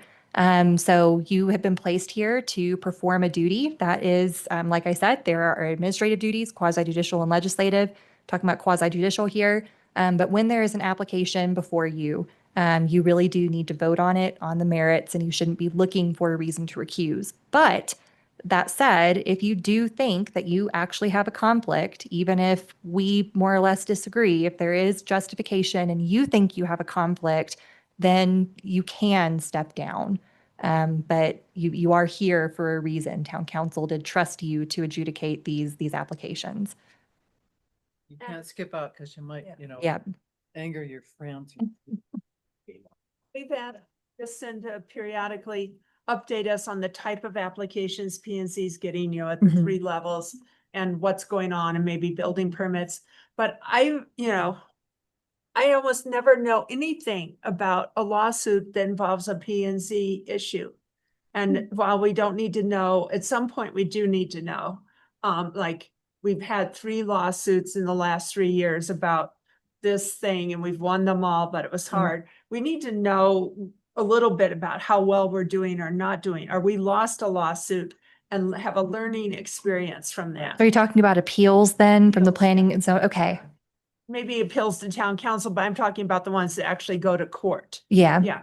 And Kevin usually does provide, I think most of you listen to the town council meetings. Kevin usually does provide an attorney's update when there is something to report there. If a decision hasn't been rendered by a court and we're just prepping for something, or if there's, he also gives some updates one-off to town council that would be confidential. If you ever have any particular question about a case, if you want to track it, if you're interested where it is in the process, what decisions might have been rendered, feel free to reach out to us individually, Kathy, because that's something I can answer or Kevin can answer. That doesn't necessarily have to be something that's announced to the full Planning and Zoning Commission or made part of the Planning and Zoning Commission record. But we can always talk to you about where a case is in the process. I think it's valuable though to have lessons learned. Mhm. Yeah. in certain cases. I think lessons learned, in some cases, I never knew that there was even an appeal, that had gone. I might have heard whatever happened at town council, but I might not. Sometimes I'm working, I don't listen to town council, and they, what the 2 or 3 or 4 news groups we have choose to cover. I might not have picked the same items from the town council meeting that they choose to tell you about, that they picked to choose. And so the ones that I think are most important are like, Yep. oh, it was like, we didn't think that was interesting. So available to listen to many times. I know, but that's. But if you time don't might know not if it's have. even been appealed. Yeah, that's if you don't know it's been appealed, and it's just, I think it's just good for us to learn. I have a question. Uh-huh. As an alternate, does everything apply equally? Yes. Mhm. So. exactly. Yep, and if one of the 5 has to, let's say 2 of, because I think you're probably the second alternate. So if 2 of the 5 has to recuse, then you get to step into that seat and actually be a decision maker and not just deliberator. Yeah, Yep. so. And the other thing I had to learn was, I would take notes and keep them for a long time. And I had records that went all the way back to my very first day on this board. And then they got, called and for one of the appeals, and I had to get all that stuff and turn it in, and I got it back or whatever.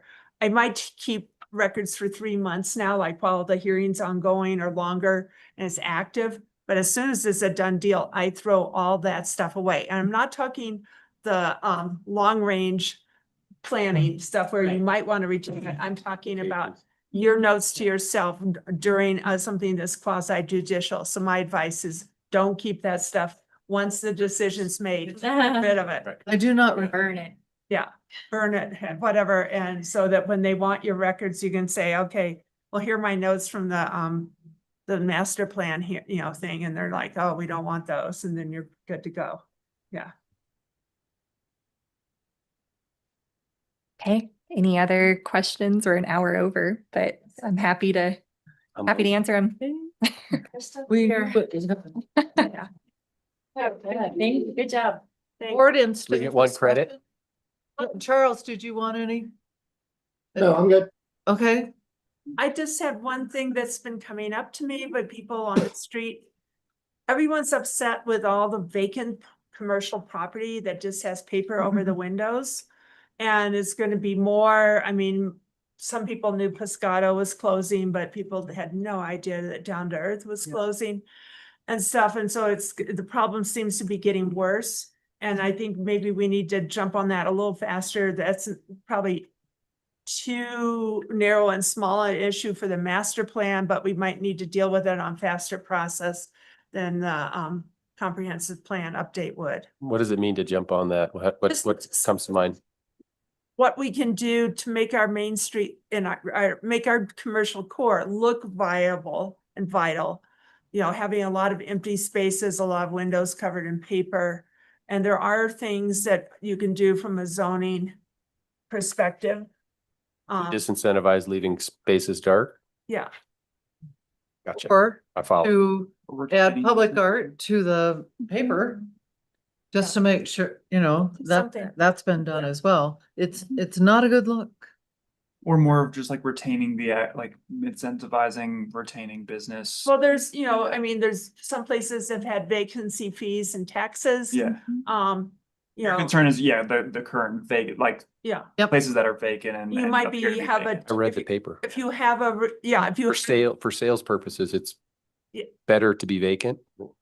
It's like, Well, what? I that's- felt the same way. Yeah, Yeah. that's not, that might not be true.